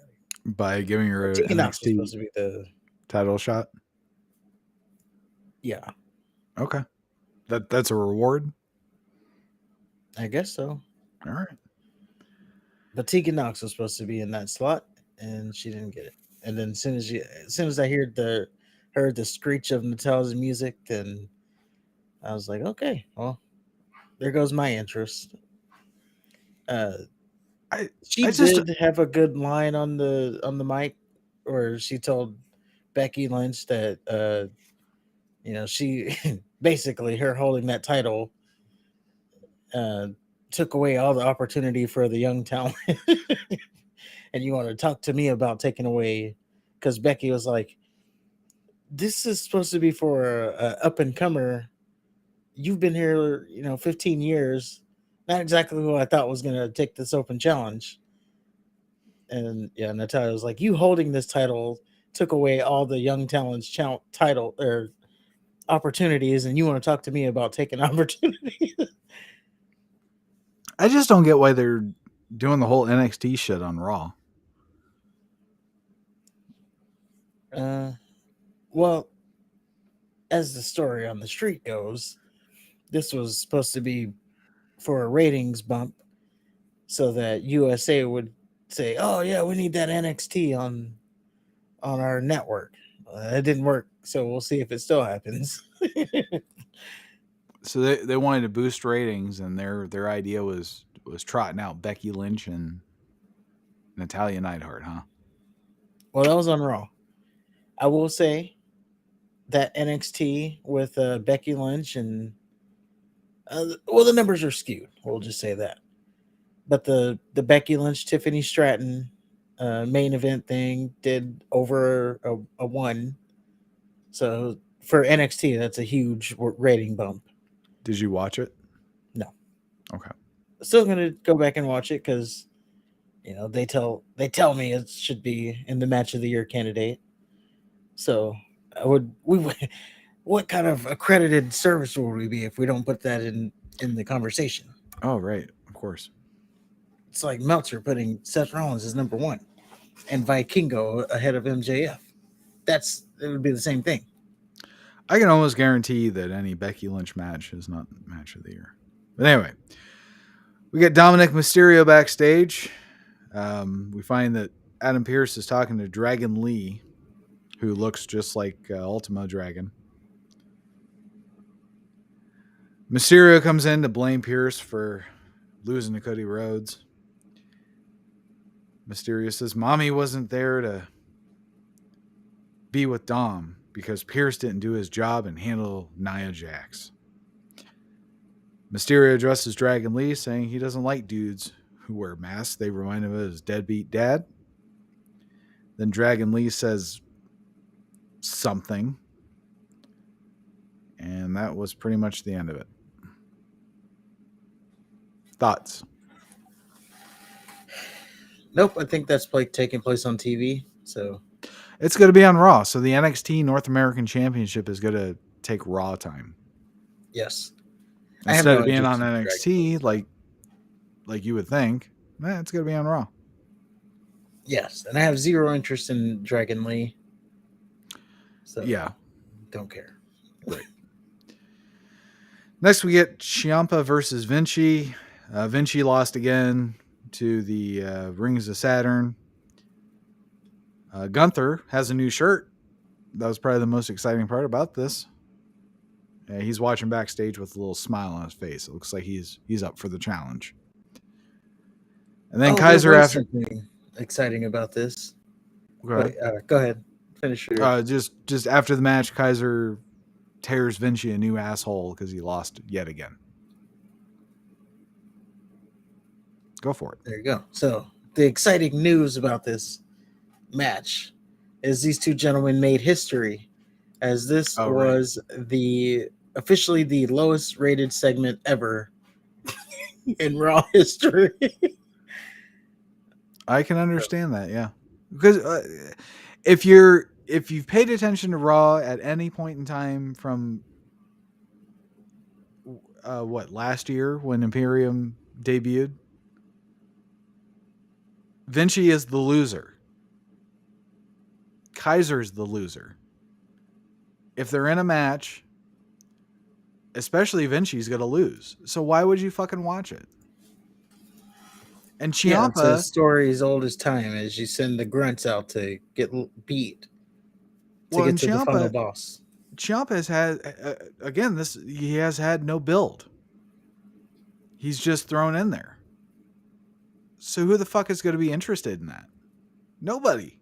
So I could see why that would be the lowest rated segment in Raw. And by the way, as I talk about the final boss thing,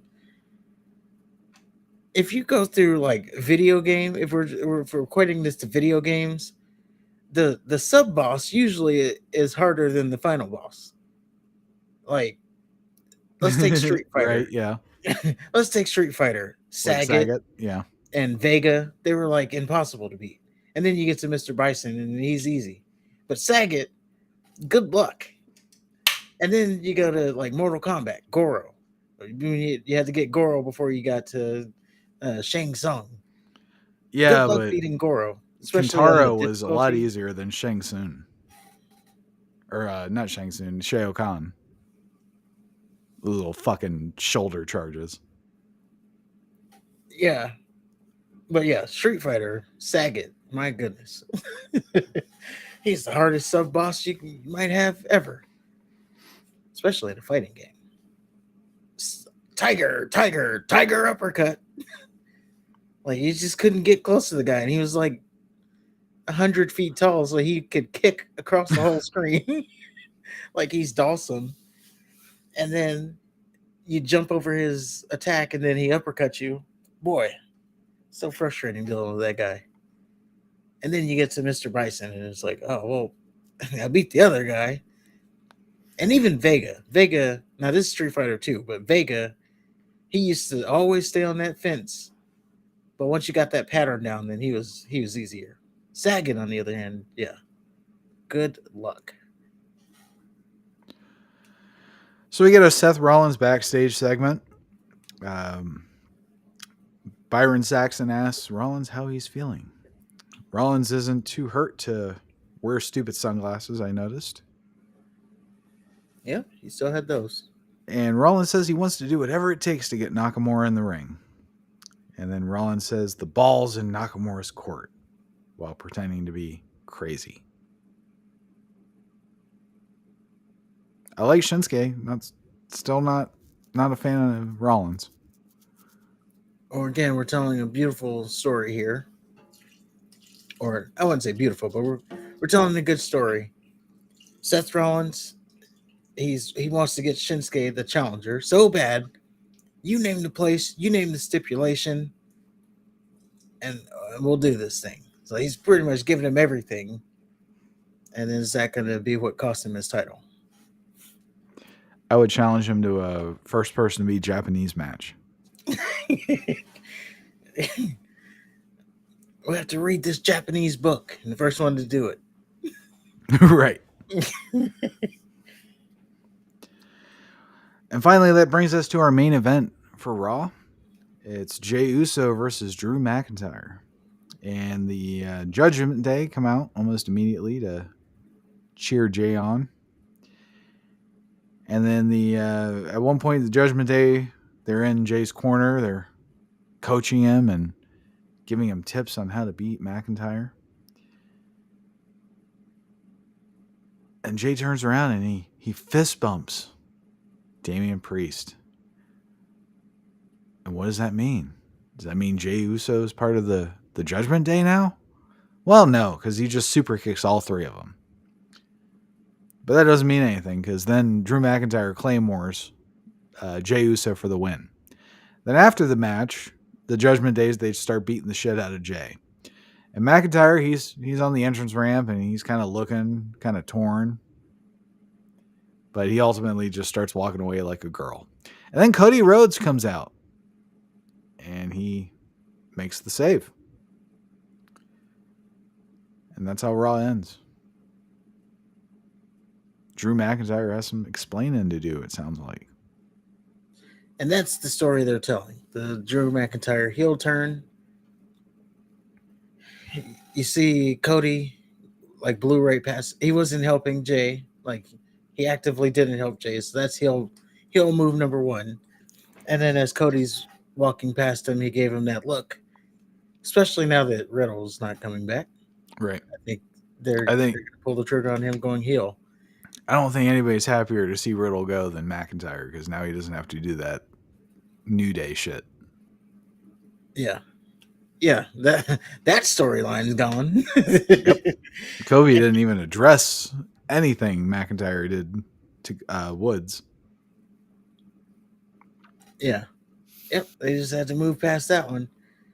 Uh, and then also during the whole match with Jey Uso, they kept talking about how McIntyre, he got his one big moment and it was in front of no one, and then he was holding the company down during that time, and then as soon as that cleared a little bit where we could start getting fans, now all the stars came back and just pushed him down the ladder. That was the story they were telling on the commentary, Yeah. which is, I mean, it's a true story. I don't know about, you know, I don't know.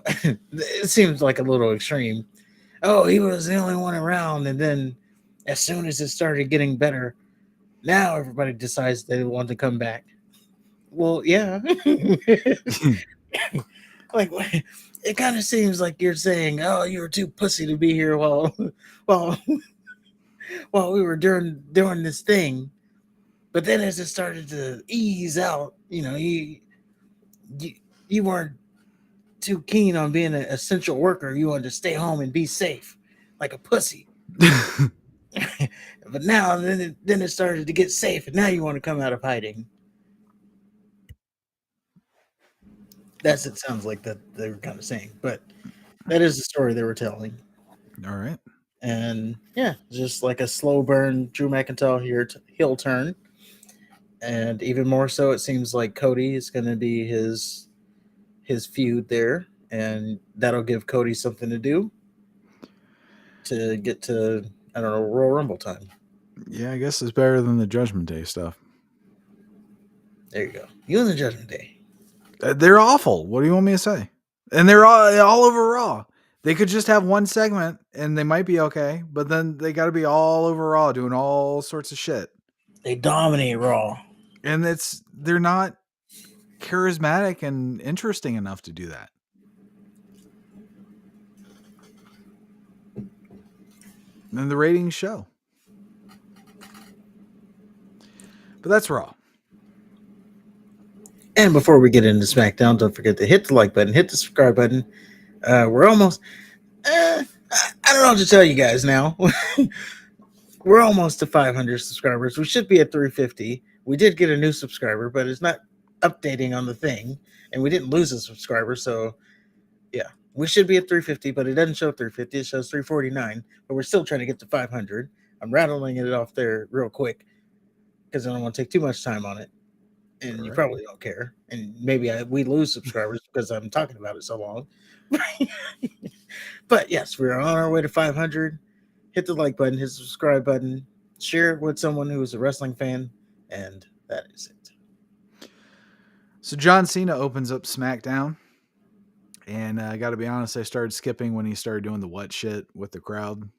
I was a referee. What? I was an official. Oh, I was a guy that oversees their match. Whatever. It was lame. That's funny because that was the last part he said. Literally right after that one, he said, "I'm out. I don't got Oh, it anymore." fair enough. Cena wants to have a match tonight.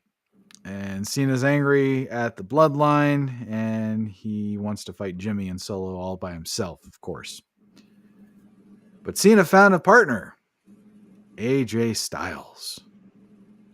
Then Styles' music plays, and then I moved on to the next segment. Because I told you this would be a fucking thing.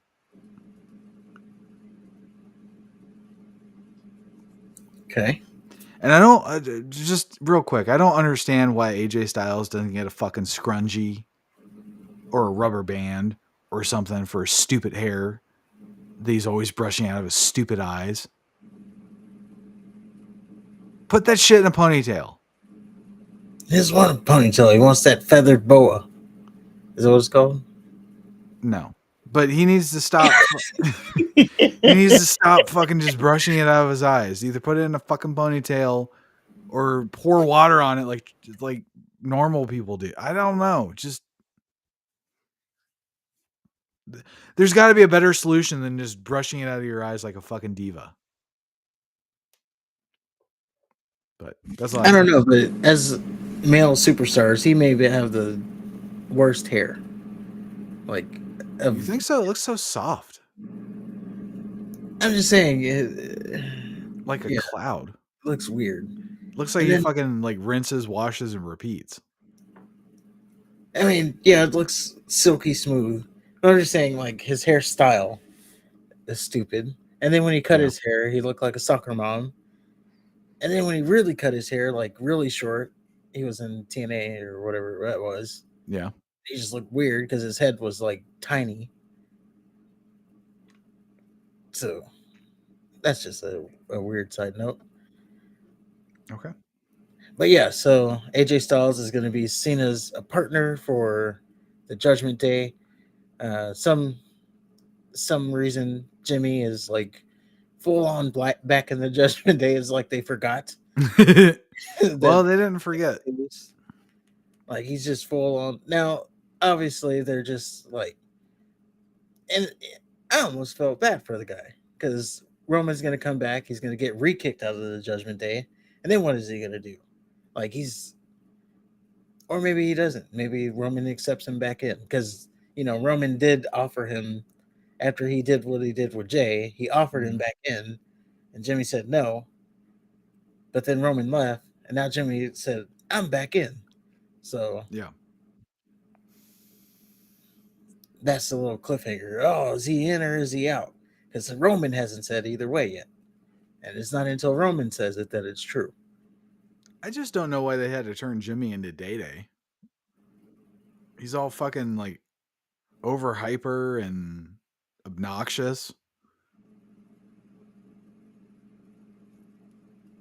I don't know. Maybe he's just being himself. Okay.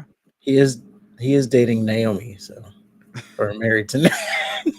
He's married to Naomi, not even dating. All right. So he do be liking that that lifestyle. Well, next up we get LWO versus the Solo Cups, and it's the LWO of Escobar and Mysterio. And Mysterio rolled up D'Angelo Dawkins for the win, despite Lashley.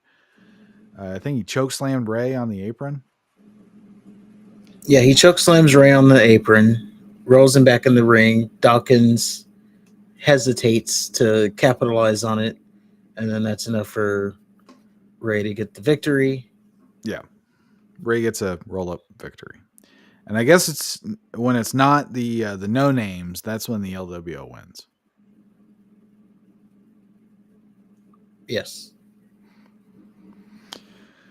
All right, they played the Rock shit from last week.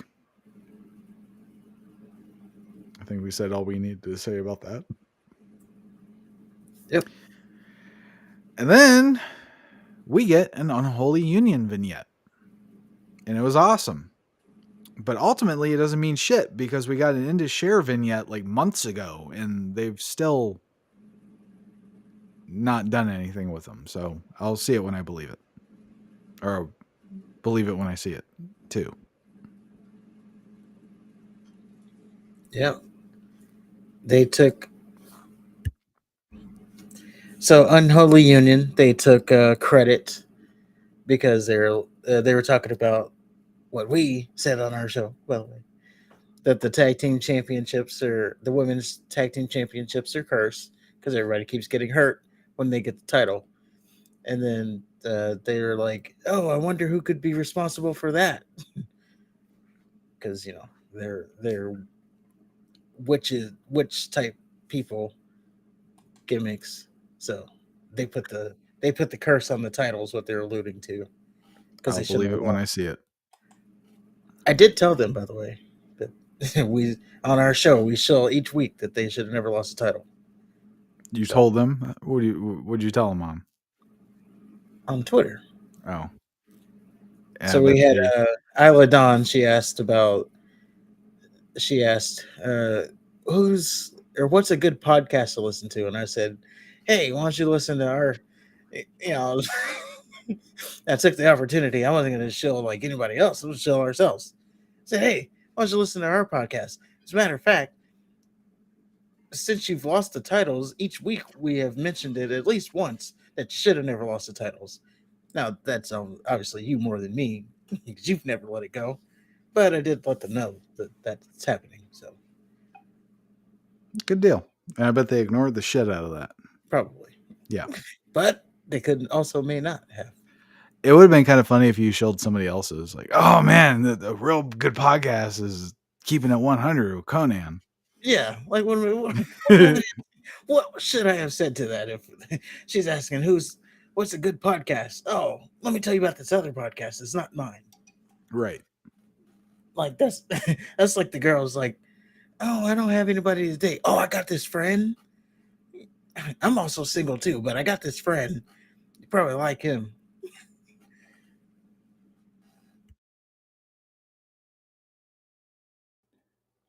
Well, moving on, we get Austin Theory. He just comes out of nowhere to yell at the announce team for no reason. And he stole Dolph Ziggler's tank top. So there was that. Well, Theory was out there to yell because of the Rock vignette. They were talking about the Rock again, Mm. and apparently he was so upset this time. Okay. So then later on, Theory is getting yelled at by Priest backstage, and then they run into the Brawling Brutes, and then Waller comes in, and that's when I lost interest. So They just made a tag team match for yeah, later. of course they did. Yeah. Moving on, we have Lashley backstage with the Solo Cups, and he's yelling at them for losing to Rey Mysterio. He says, I want my watches back. I want my suits back. I want all the shit I bought you back. If you can't deliver what you promised to deliver, I'm going to find somebody else who can. Yeah, I never took Bobby Lashley as, I don't know what those people are called now, but someone who gives the gifts and then takes it back. Never took him as one of those type of people. Right. I don't know what to call them now because I know what they should be called. They're called Indigenous American Givers. There you go. Yeah. Apparently, in the household, it's been noticed that I've actually been Indian. What did you just say? Indigenous American giving. Yeah, indigenous people. I've been pretty nice to indigenous people lately, trying to keep that streak going. Like Yeah. I haven't called them uh, an extension of the thing that runs a car that's under the hood. I haven't said the Washington name. I call them the Washington racial slurs. Mm. I said crisscross applesauce. I didn't say, you know. So apparently, I've That's been on cool. a good streak, so I'm keeping that going. Well, I'm on the opposite. They're Redskins, Indians, and what was the other one? Uh, Indians. So Car Motors I said Indian. and Casino. That's it. Yeah. So I'll make up for your pussification. Anyway, 8 months since we put it out there, we get Io Sky versus Asuka. The moment we have all been waiting for. And they played a video package earlier, and it was a good video package. Wasn't quite as good as the Drew McIntyre and Jey Uso video package that they just seemed to throw together. But, whatever. Did they have Piggy Niven doing the narration? I couldn't tell who it was. It was definitely an Irish person or Scottish or whatever. So they're talking about, oh, they come from different lands. Yeah, it could be. I couldn't get it. Okay. All right. So let me just get the negative out of the way. Um, I have no idea why this wasn't the main event.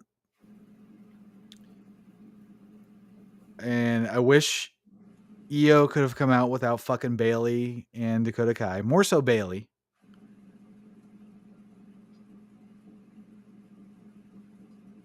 Charlotte coming out. I have no idea why. In fact, I screamed. Her Yeah, presence was I was. not necessary whatsoever.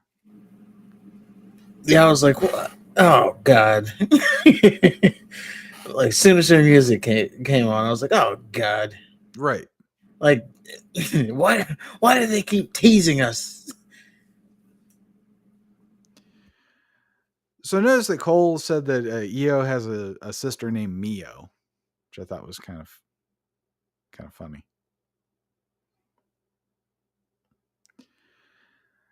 They also said that this is the first matchup between Io Sky and Asuka, at least in WWE. Probably ever. Why not? Ever. So we're getting this match with zero build on a random SmackDown in Phoenix, fucking Arizona, with Bailey distracting us with her stupid yelling from the floor, and then Charlotte, she comes out for no reason to steal the spotlight. Yes, she did. Thankfully, the match happened, and this was an awesome match. They actually let them wrestle. Um, there wasn't a whole lot of distraction. As much as I want to bitch about Charlotte being there, she wasn't really. Yeah, she played a part in the finish, but she wasn't, that. She didn't make that big of an impact. Yeah, I mean, yeah. Really, she didn't really. She did a little bit, but I would say she didn't have any impact on the outcome, Right. which I was surprised by. I easily thought she was going to interfere. Right. I thought she was just going to kick them both in the face and hold up the title and just take it. And then Yeah. Michael Cole and Wade Barrett would have to go, oh, I guess she's the champion now. Oh, Queen Charlotte.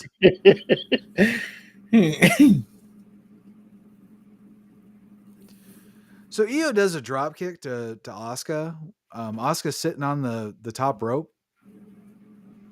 And then Io, she gets on the rope too, but then she just does this fucking springboard drop kick. And it looked brutal and it was great. Outside the ring, Asuka goes for a kick, but then she hits the ring post instead of Io's face.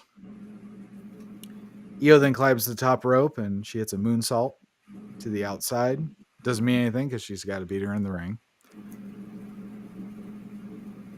Asuka counters a crippler crossface into an Asuka lock, and honestly, I thought that was going to be the finish, but no, they wrestled some more, and then Asuka and Io, they go through this hellacious sequence where they're trading punches, and then Asuka counters one of the punches into an armbar. Io slips out of the armbar, but then Asuka turns that into a crossface chicken wing. Io I will slips. say I do love how Asuka transitions into her submissions. Oh, it was great. Absolutely great. So Io slips out of the chicken wing, but then Asuka basically just gets her in the chicken wing again. And then Io, she tries to counter the chicken wing with a roll up. And then Asuka counters into yet another fucking chicken wing. She is not letting up on this.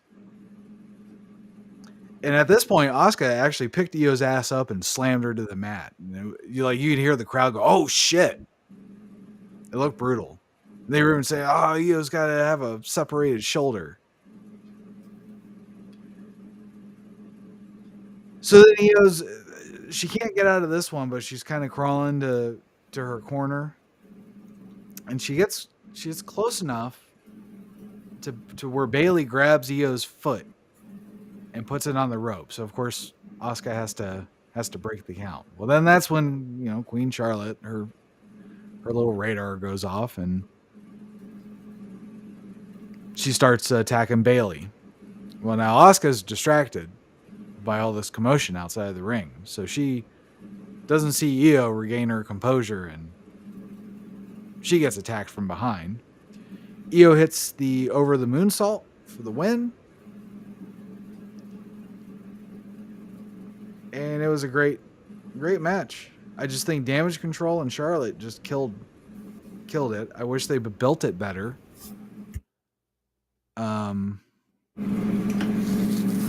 Yeah. Your thoughts?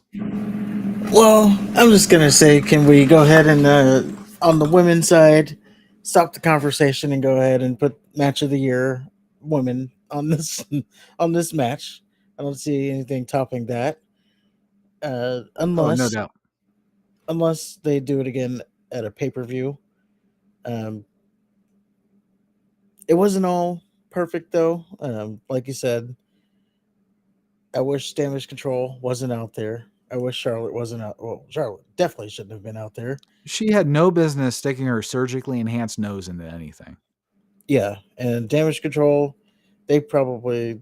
I wish they would have stayed in the back, and then we just got a clean Just a one-on-one match. match. Like just let us have it one-on-one, no distractions.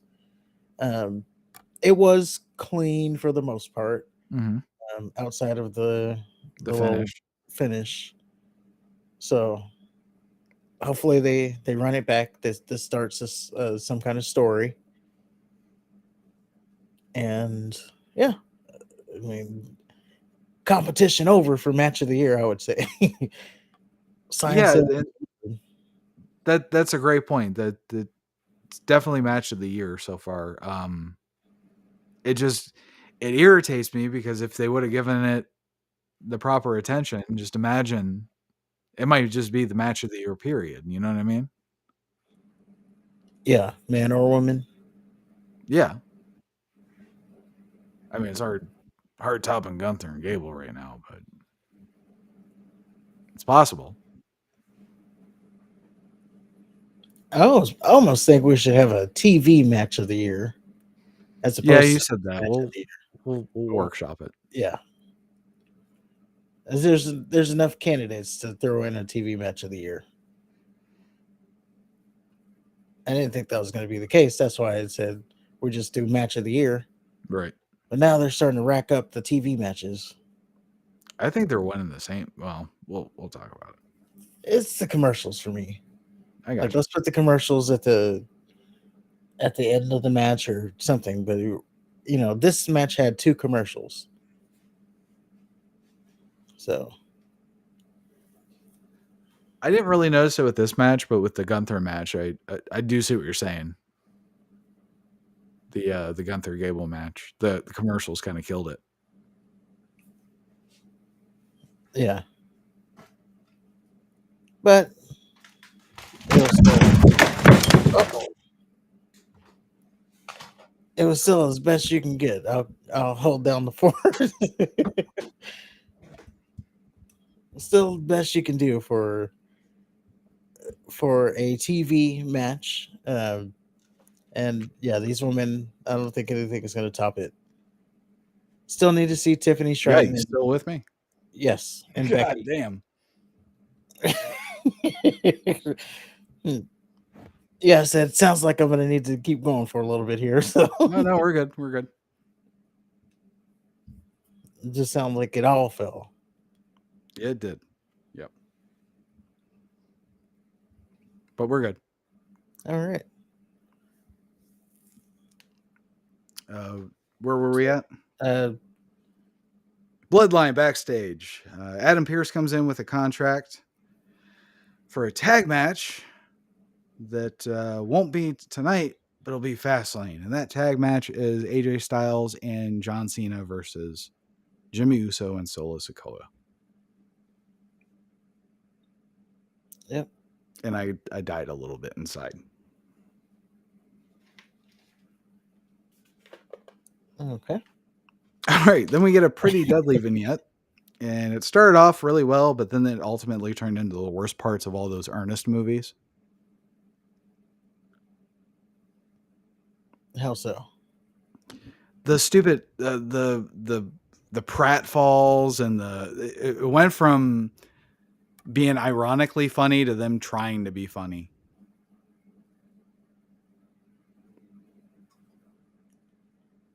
Yeah. They could have probably stopped it after the lady said it's a separated shoulder. He'll be fine. Right. But yeah, before then it was definitely funny. Well, it lost me when he dropped his drink.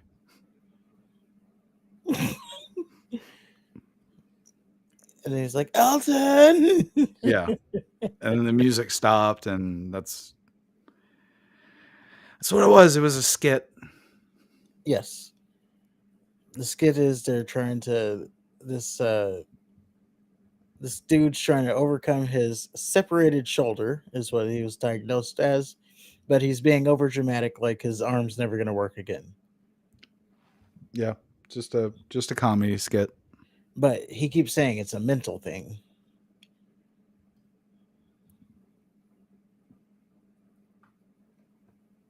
All right. So then we get the Brawling Brutes versus Waller in Theory. And I got to be honest with you, I skipped every bit of this shit. Theory hits an A-Town down for the win.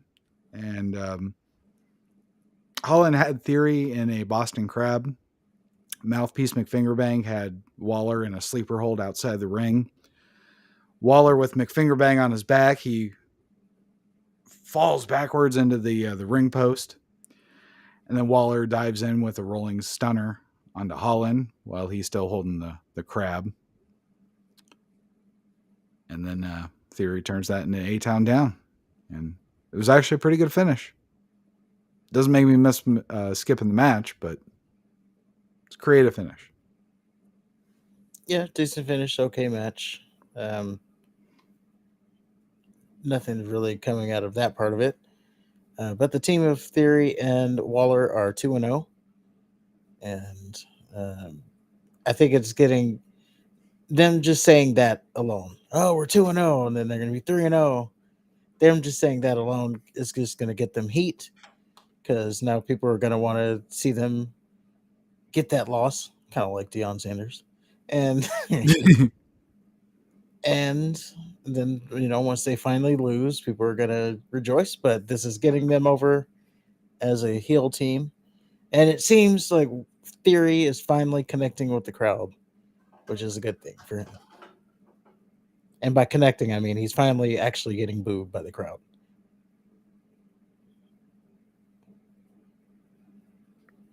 Okay. I don't know. He's just still kind of there for me. I definitely don't like Waller. Yeah, I'm just saying he's.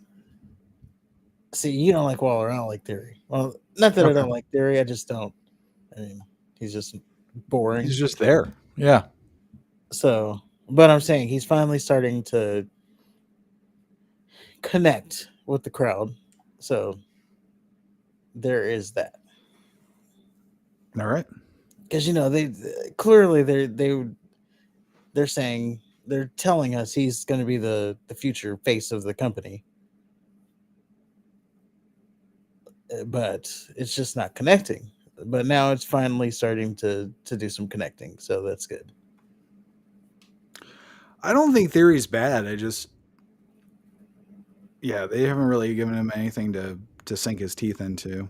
And to what you're saying, it is nice to see the crowd organically get behind him, kind of like they did with, obviously not to the extent, but what they're doing with LA Knight.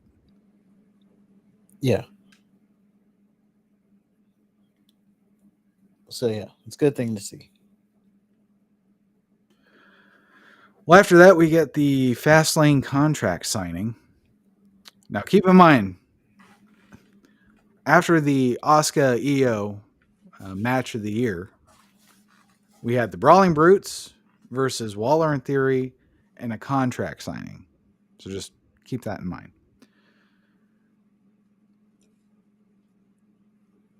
So your main event was the Brawling Brutes versus Waller and Theory. Yeah, which is just a travesty. So John Cena comes out and then he introduces Styles. Styles music plays, but no Styles. And then we find out he's getting his ass whooped by Jimmy in the back. Jimmy did a Birdman call, which was kind of weird. Did you catch that? I thought I heard that. He threw him into the I don't know the cases, and he went ooh ooh. Yeah, I thought I heard that. Yeah.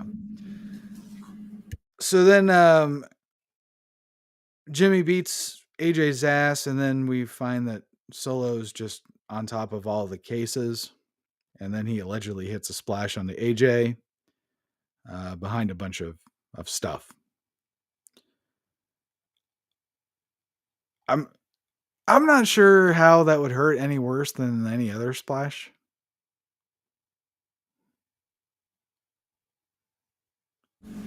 Because it was through tables and he was Was it 15 through feet tables? We in the didn't air. see. Yeah, it was through tables. Okay. And if it was even worse if it would have been on concrete. But Solo, I mean, him diving on someone from concrete, that that's wild. I think that would hurt Solo more than would hurt AJ. Not if he lands on him, turn him into pancake. Okay.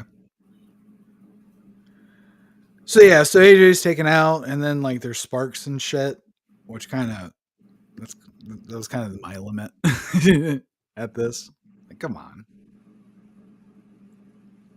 Then Cena, he goes out to console AJ, and AJ's being stretchered out, and then the OC they show proof of life. And to Carl Anderson's credit, he's been saying that don't get messed up or mixed up in the bloodline shit, and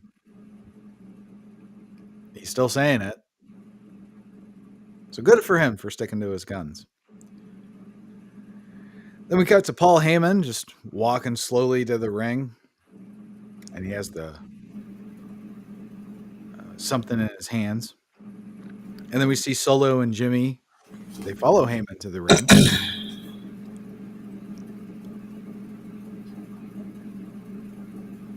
And then Heyman starts talking, and I was wondering if they did the same mic tricks with Heyman because they did the boo shit.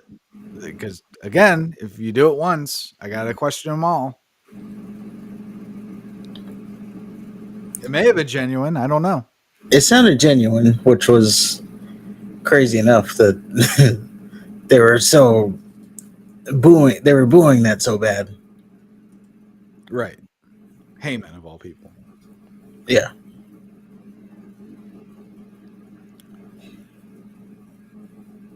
So Heyman says he has a contract in his hands, signed by the second greatest of all time, John Cena. And it's for a match at Fastlane. Jimmy then snatches the mic away from Heyman, and Jimmy says, "Look, what happens if Cena was smart? He'd get in the ambulance with AJ." And the look on Heyman's face that he gives Jimmy is just priceless.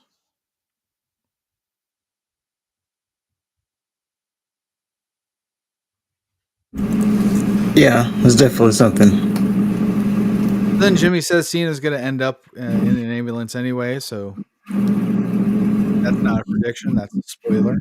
Jimmy then says Cena is the twos and they the ones. And Cena comes out and he takes out the Samoan badass all by himself.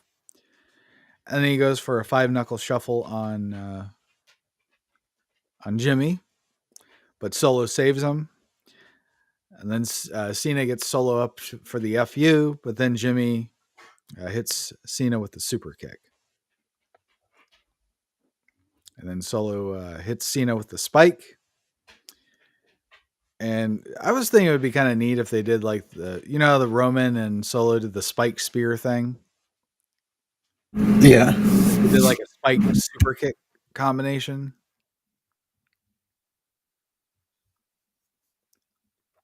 Yeah, that'd be good. But they didn't. So Jimmy and Solo, they start putting the boots to Cena, and Solo hits Cena with another spike. Then Jimmy hits 2 splashes, and then Jimmy signs the contract that I'm sure is not going to haunt them later. So keep in mind, it's John Cena versus Jimmy Uso and Solo Sikoa at this point. AJ Styles is not signed, so it could be anybody. Mm-hmm.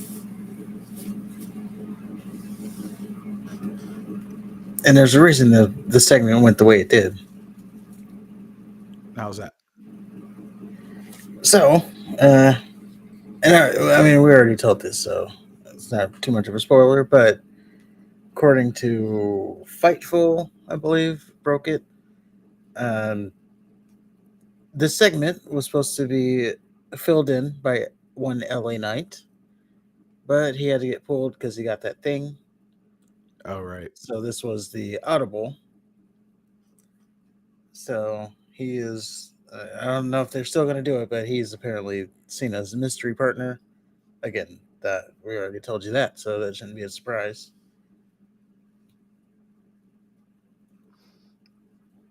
Okay. But I think it was actually him not being there was actually a better thing.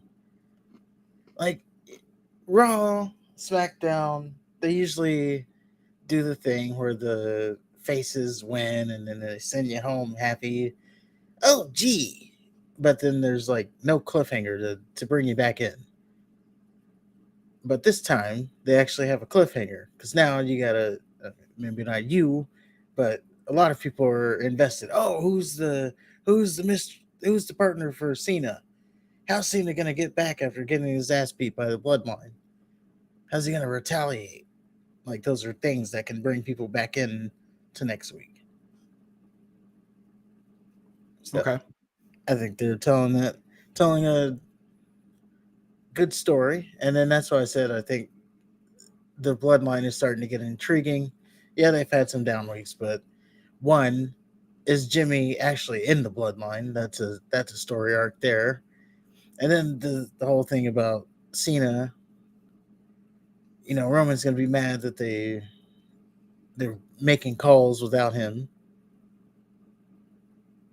And is he gonna just kick Jimmy out, or is Jimmy gonna be back in the Bloodline? So many different directions they can go.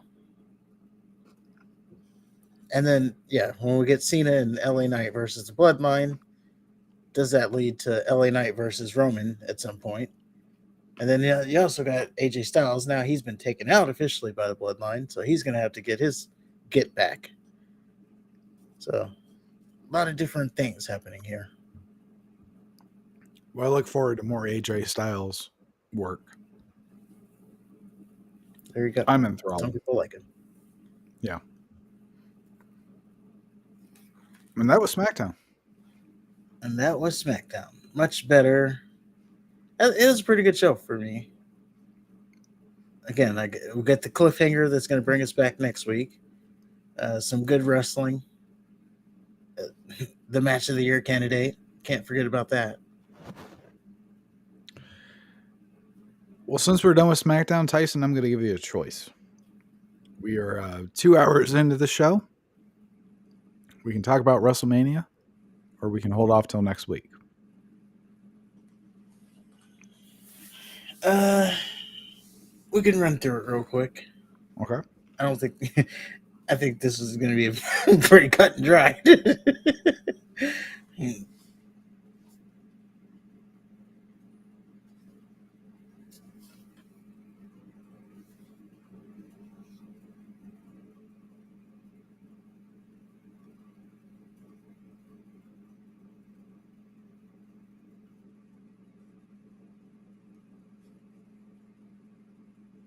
You drop off there? Are you muted? You're muted again. How about now? There you go. You're back. All right. So WrestleMania. Mean Gene Okerlund, he starts This off is with. wait. Oh, This yeah. is WrestleMania 1. We are now doing so. Also, on top of the WCW pay per views, we're going WrestleMania 1 to WrestleMania 40, hopefully leading up to WrestleMania 40. If not, we're just going WrestleMania 1 to WrestleMania 40, just as a revision of WrestleMania, just to kind of lead into 40 in some way. Okay. Overall, what'd you think? This was rough to watch. Yeah. Not even gonna lie, this was rough. I fell asleep 3 times during this. It was a 2 hour show. I fell asleep 3 times and I had to rewind it and watch it like that portion again. Really? Yes. I mean what match did I fall asleep during? Uh, San Martino's kid. David's okay. Yeah, I could see that. I was out. uh, yeah, I had to watch that like 3 times. But aside from that, I did have some matches that I did like, but it was rough. Not gonna lie. Okay. Well, Mean Gene Okerlund, he sings the national anthem, and he actually does a decent job. And I do they still do the national anthem Yeah, or America the Beautiful or anything? yeah, they still do it. Okay, I don't remember last year. Good deal. So Gorilla, like I said, Gorilla Monsoon, he introduces Lord Alfred Hayes, who then introduces Mean Gene Okerlund. And it's really weird because Lord Alfred Hayes is in this weird position where the wrestlers are coming in and out of the locker room. So there's moments where like the Matt Bourne match, he's just kind of awkwardly walking past him. Of course, Lord Alfred Hayes has to stop because he doesn't have any TV presence. Yeah, So Mean Gene Okerlund, he's talking to Tito Santana in the back. And we find out that Santana is facing the Executioner. And Santana says that he respects his opponent, but the Executioner isn't going to get in. I'm sorry. He respects his opponent, but the Executioner isn't going to stop Santana from reaching his goals. And then Santana says Reba and leaves to go to the right. And then the Executioner slides in from the left. Like they were in the same room. So he slides in from the left. And that's the interview format all throughout the night. yeah. Interview. Both competitors have the match. Right. Mean Gene says, we don't know anything about the Executioner. And the Executioner says, you will know something about me. I get through with Santana. I'm going to the, after the leg that Greg Valentine hurt. Then everybody will know who the Executioner is. I'm going after your leg and nothing else. So then we get the Executioner versus Tito Santana. Who And was also billed as being undefeated for like 2 months or something like that. Tito Santana? No, the Executioner. Okay. He was undefeated. He's also billed from Parts Unknown, which was nice. I haven't heard Yeah. that in a while. Parts unknown and unknown weight. Yeah.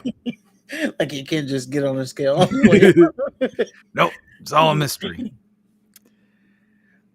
So the leg strategy ultimately didn't work out because Tito pretty much had this one in the bag. In fact, it seemed like anytime the Executioner went for the leg, it seemed to fuck him. Yeah. And Santana wins with the prettiest figure four I've seen in quite some time.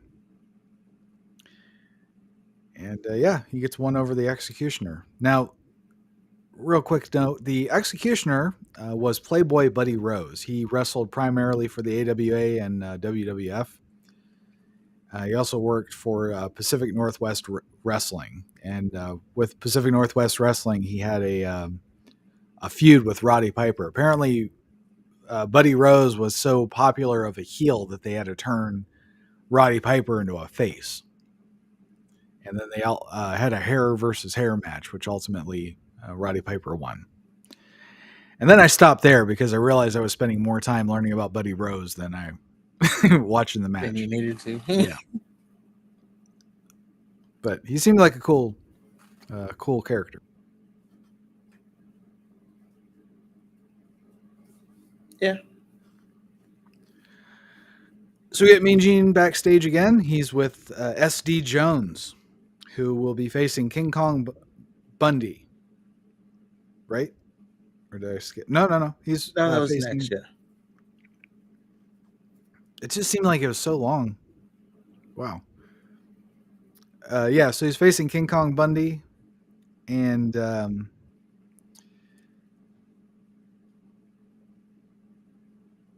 SD Jones says he's going to get down for us. And then King Kong Bundy, he comes out with Jimmy Hart, and Bundy wants SD Jones to think about being in the corner. He wants him to think about being. He wants him to think about being in his corner. He wants him to think about an avalanche. And he wants him to think about that 5 count. 1, 2, 3, 4, 5. Boom.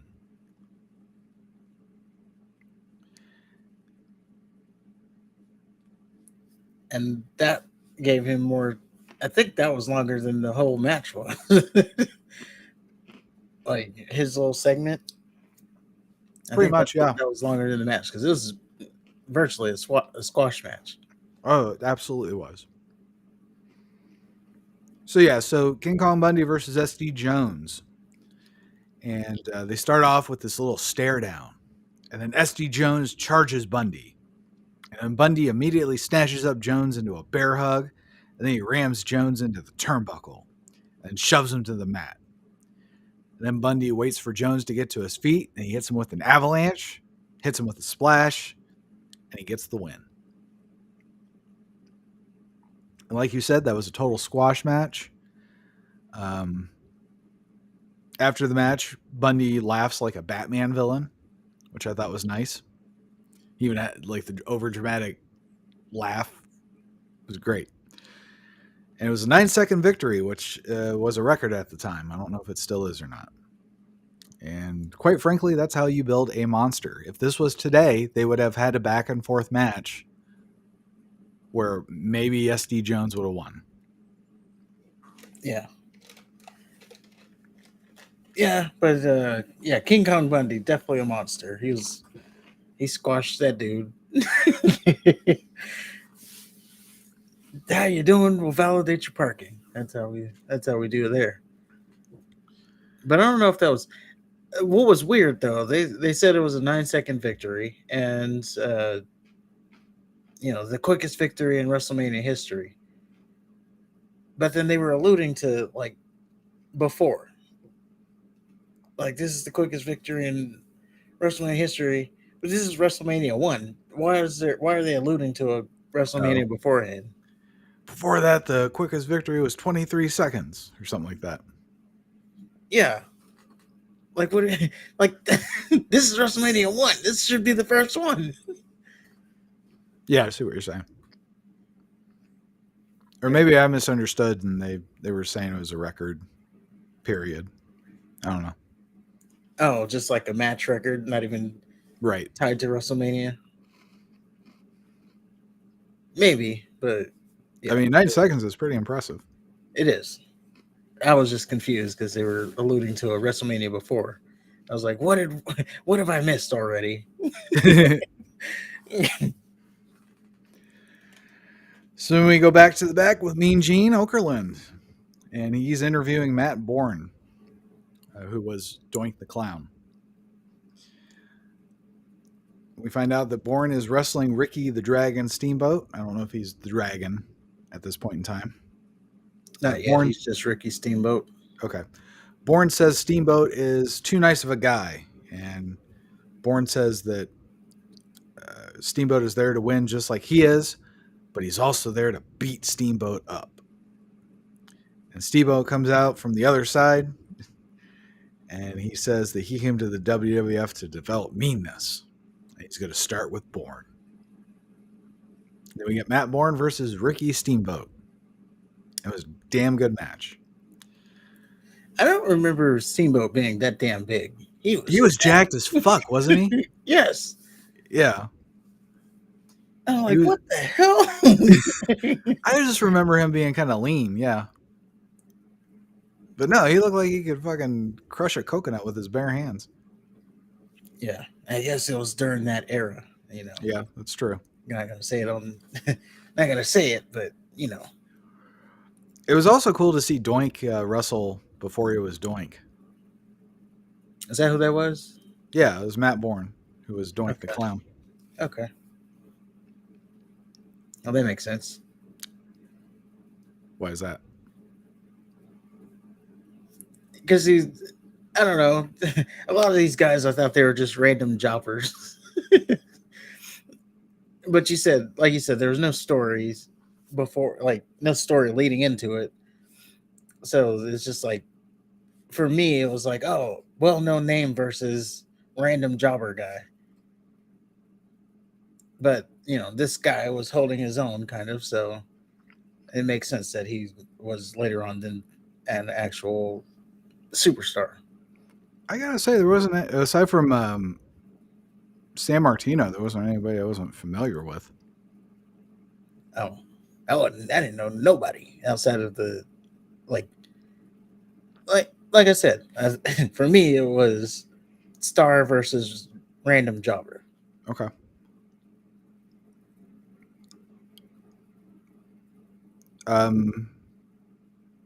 So Steamboat wins with a crossbody splash from the top rope. Yep. And yeah. So then Lord Alfred Hayes has a preamble about Brutus the Barber. He wasn't the barber. Brutus Beefcake versus David Sammartino. And yeah, could have done away with all of the Lord Alfred Hayes segments.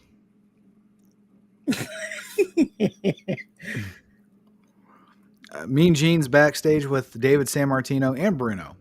David says Beefcake thinks he's the king shit because he hurt somebody else, but what goes around comes around. And then Bruno tells Johnny Valiant not to stick his nose in it or else he's going to be running into this. And he holds up his fist. Then Johnny Valiant and Brutus Beefcake are next. Valiant says he'll stick his nose into anything he wants. Then they do some weird shit where Beefcake is about to talk, but then he doesn't. I don't know. Whatever. It's Brutus Beefcake. Yeah, he's about to talk, and the guy's like, "I'll do the talking here. That's enough. I'll do the talking." Unlike the people in 1985, I have the benefit of history, and I know that Beefcake will not be anything, so I can skip this. So we get Brutus the Barber Beefcake. I'm going to say the Barber. Fuck it.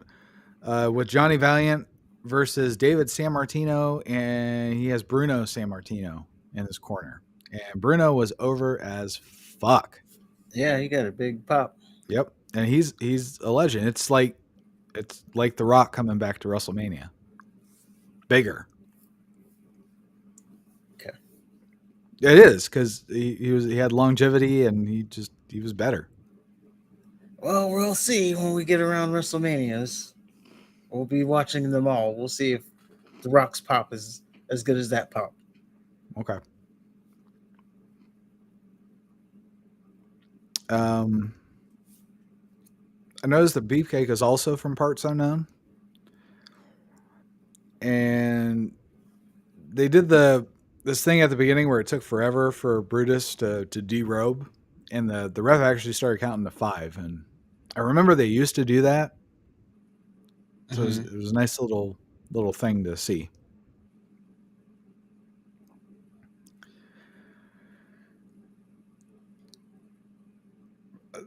Sammartino throws Beefcake out of the ring, and then Valiant accuses Sammartino of having grease on him, but he's like as dry as sandpaper.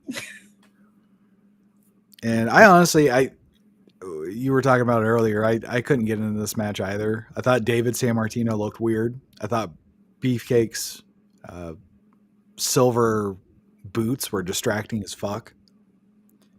So I found myself just going in and out of this match. But ultimately, Beefcake throws San Martino outside the ring. Valiant scoop slams San Martino onto the cement floor. Bruno kicks Valiant's ass. And then Beefcake jumps Bruno. David comes back in so the father and son can have their little WrestleMania moment. And then ultimately, it's a double DQ. And yeah, Bruno was the most popular of the bunch. He was. It was a weird match. It was, yeah. And another thing.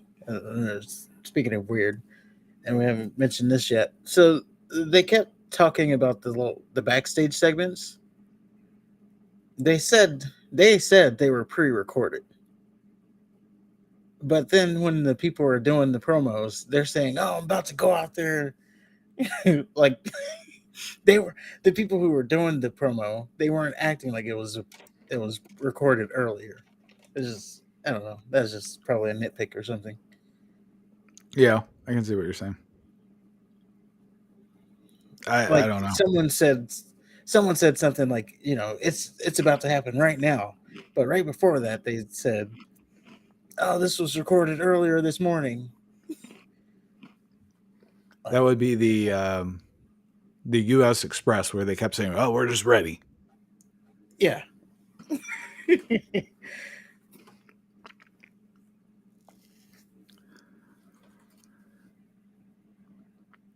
So, speaking of backstage segment, we get another one with Gene Okerlund and Greg the Hammer Valentine, who has Jimmy Hart, who seems to be managing everybody on this card.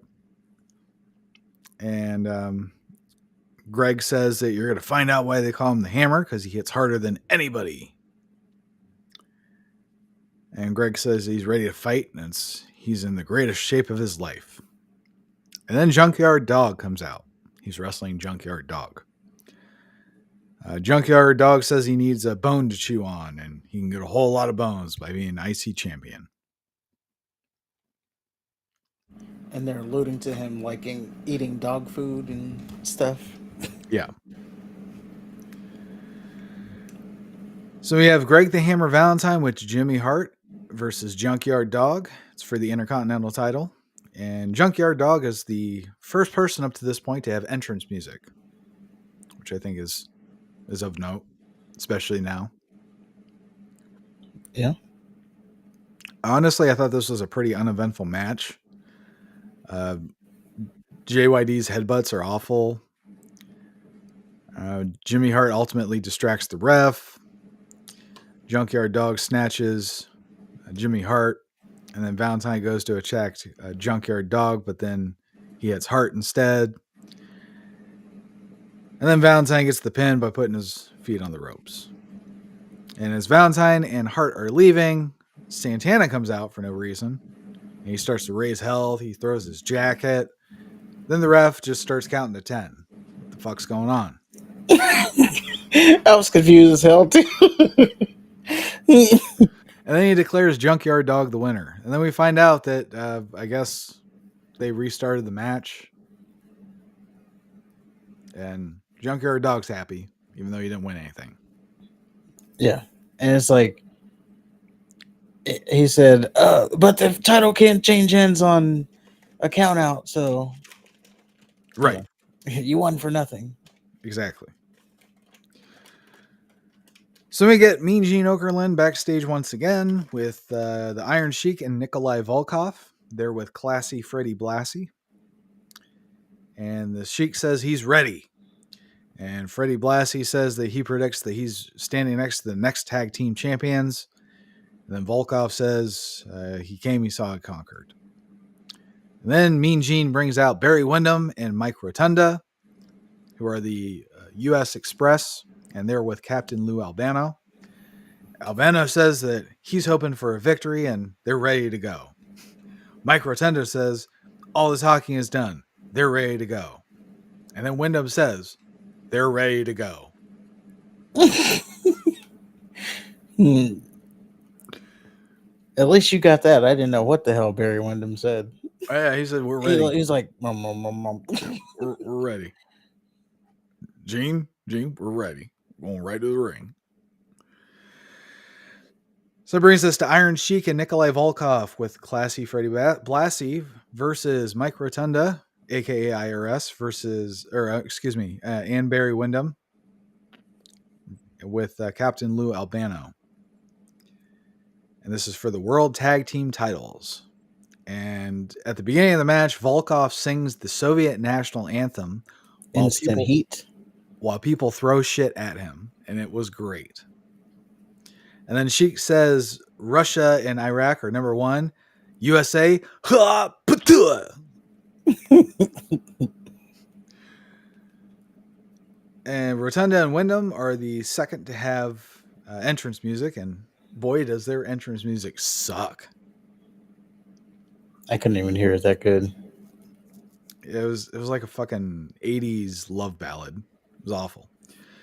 So Sheik hits Wyndham in the back of the head with Blassie's cane, and Volkov gets the pin. So we have new tag team champions. And then as the new champions are celebrating, the fans resume throwing shit in the ring. It's good stuff. Yeah, you can see how they're good heat magnets. Iron Sheik doing his happily.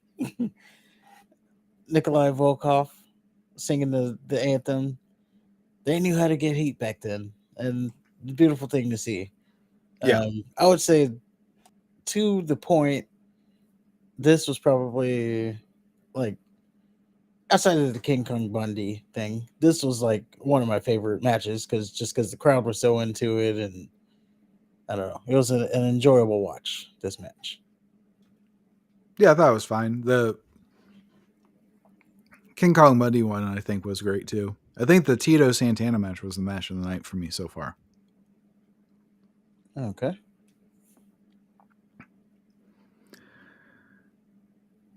So back to the backstage with Mean Gene Okerlund. He is talking to Big John Studd, who is with Bobby the Brain Heenan. Studd is going to prove that he is the one true giant. And we find out that Andre the Giant gets $15,000 if he can body slam Big John Studd. If Andre the Giant can't body slam Big John Studd, he has to retire from wrestling forever. Yes. And it was a comically small duffel bag that money was in. I didn't know if it was a small duffel bag or if they were just that big. Oh, well, I guess it could be that too. Because Big John Studd, I mean, he's big. Yeah. Okay, maybe it could be that. And I was just thinking, man, I wonder how much that duffel bag would be worth today. Probably priceless. Yeah. If someone were to buy it.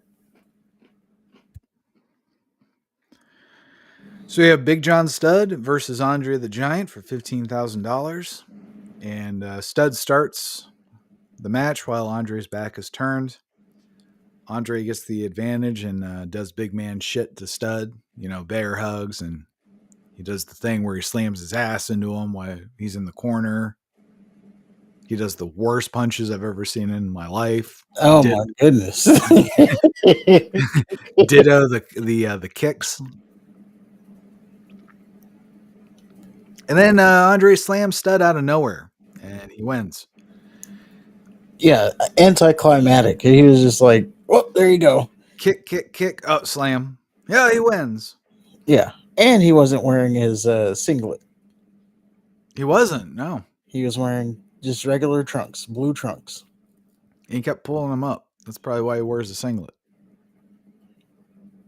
Yeah. So then after the match, Andre takes the bag of money and he starts throwing it into the crowd. And then Heenan snatches the bag and runs off like the weasel he is.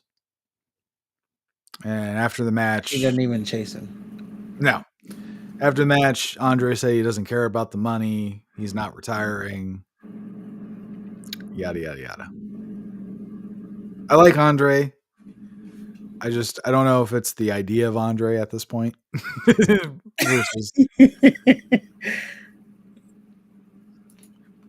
versus his matches. But back to the back with Mean Gene Okerlund. He's talking to Wendy Richter with Cyndi Lauper. Richter says that she's dead set on getting the belt back that Moolah helped Kai win. And then Moolah and Kai are next. Kai says she doesn't care what she has to do to beat Wendy. Sorry, go ahead. I You was like, ruined it. All right. I was like, are we really about to sit through this match? Kai says she doesn't care what she has to do to beat Wendy. She's going to come back dressing room, her hand in Victor. Lalani Kai and Fabulous Muna versus Wendy Richter with Cyndi Lauper. And I couldn't watch this shit. I do know Richter won. Well, this is what I told you. Pretty much they had one camera, wide angle, and you pretty much saw like Richter's ass the whole match. Okay. Or I mean, maybe, if you're gonna see anything, Richter's ass wouldn't be bad. well, maybe that's just what I was focused on. I don't know. Like I was so not into the match. Yeah. that was the only thing that could get me through it. Okay. The why? Well, I guess it's just because it's the first WrestleMania. There was like no space between the crowd and the ring. Like Well, they're out at there the, trying to fight, and then they're like pretty much fighting in the lap of the crowd. at the beginning, because way back in the day, they'd have people around, like officials and shit, like boxing. You'd have a whole bunch of people just around the ring. Like there wasn't actual like floor, because the idea is not to fight on the floor to begin with. Yeah. So going outside the ring, that's outside the rules. So it makes sense to have people occupy that space because you're not anticipating people actually going out there to occupy it. And what that space is for is usually for additional referees, scorecard judges, people taking pictures, camera guys. Okay. It's so open now because they do shit outside the ring every time they fucking get in the ring. It's not special anymore. That's why when was it Hulk Hogan when he went out? Somebody went outside the ring and there was like a whole bunch of shit just happened all at once. It was chaos. It could have been the Hogan match. God, Yeah. was that chaos? I didn't know what was happening in that match. I was like, is this a no DQ match or is it a triple threat match? Because I haven't even seen the other two people. Let's go ahead and get into it. Howard Finkel introduces Billy Martin. Billy Martin was a baseball announcer. He was also a manager for some team. Unfortunately, he's no longer with us. But Billy Martin then introduces Muhammad Ali as the special guest referee. And Muhammad Ali, arguably one of the greatest sports icons that have ever lived, right? Yep. So you get Muhammad Ali on your first WrestleMania that you're depending on salvaging your business with. What's the smartest thing for you to do with Muhammad Ali? Well, we don't know what goes into that. No? What do you mean? I know you're saying why was he not in the match? He doesn't even have to be in the match. He could have been in the ring. Yeah, I don't know what you're or not. They could have done anything but have him sit like a fan.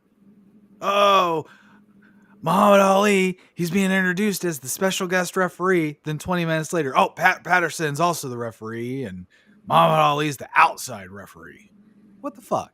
Come on. Well, they explained it. Oh, anything can happen outside. And it's just as important being the outside referee than it is being the inside. Bullshit. How many matches were on the outside of the ring? Come on. And as we just talked about, there was like nothing out there. There's no room out there for anything to happen, really. Exactly. So I don't know. Just I thought that was a waste of Muhammad Ali. If Muhammad Ali wasn't prepared to be a referee for that match, then they should have had him do something else. Anything but have him sit like a fucking fan. That's all I'm saying. It's Muhammad Ali. Okay. Coming out to the ring, I noticed that Hogan crossed himself twice. It's like he was trying to hit a cue. It was very, very disingenuous.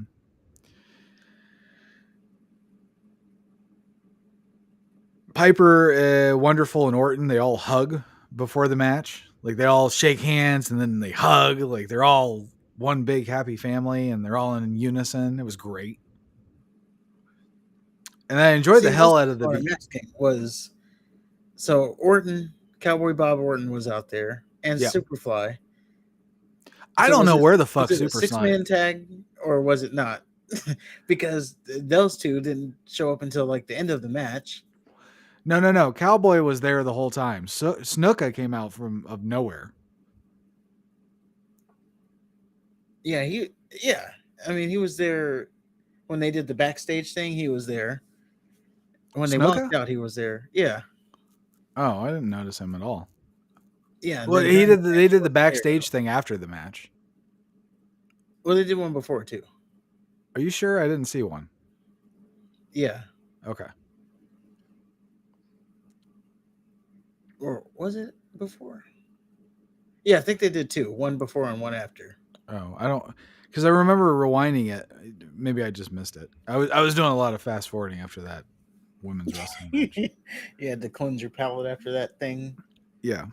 And then Cindy Lauper's out there talking with lipstick all over her Oh teeth. God. Yeah, that was. And she does remind me a lot of Becky Lynch, which makes me hate her even more. Oh, there you go. So yeah, so Wonderful and Piper came out with the Orton, and they're all shaking hands, and then they just do this group hug, and they're all smiling, and it's great.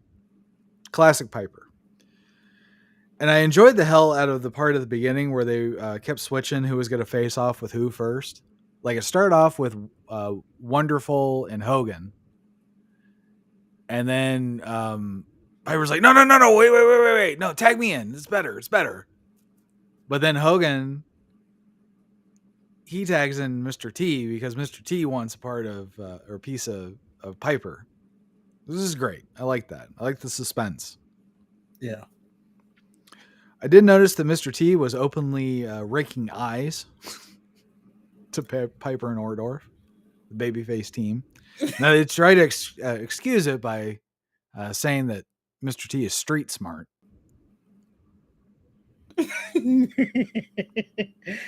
Hmm.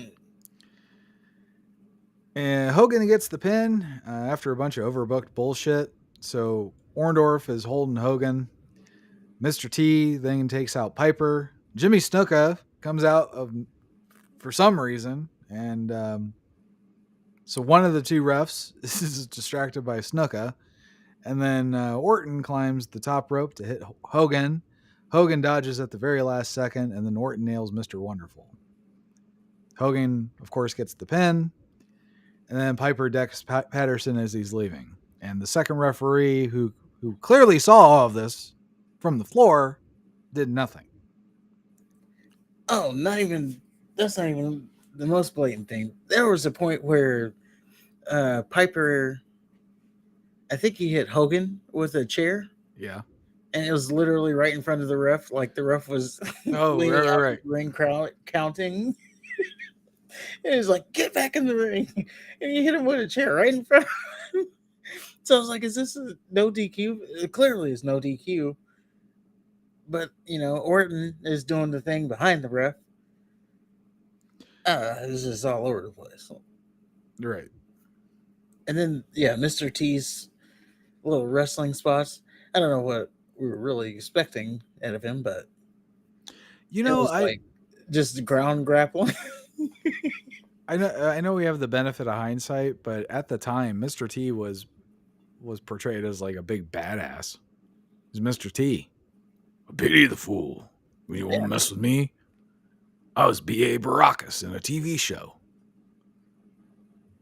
So for him to, I don't know, for him to get in the ring and just kind of suck like that, and they were making big deal. It was like he got the Snooki treatment. He was doing, scoop slams and arm drags, and everybody's like, "Oh, look what he did with just 2 days training."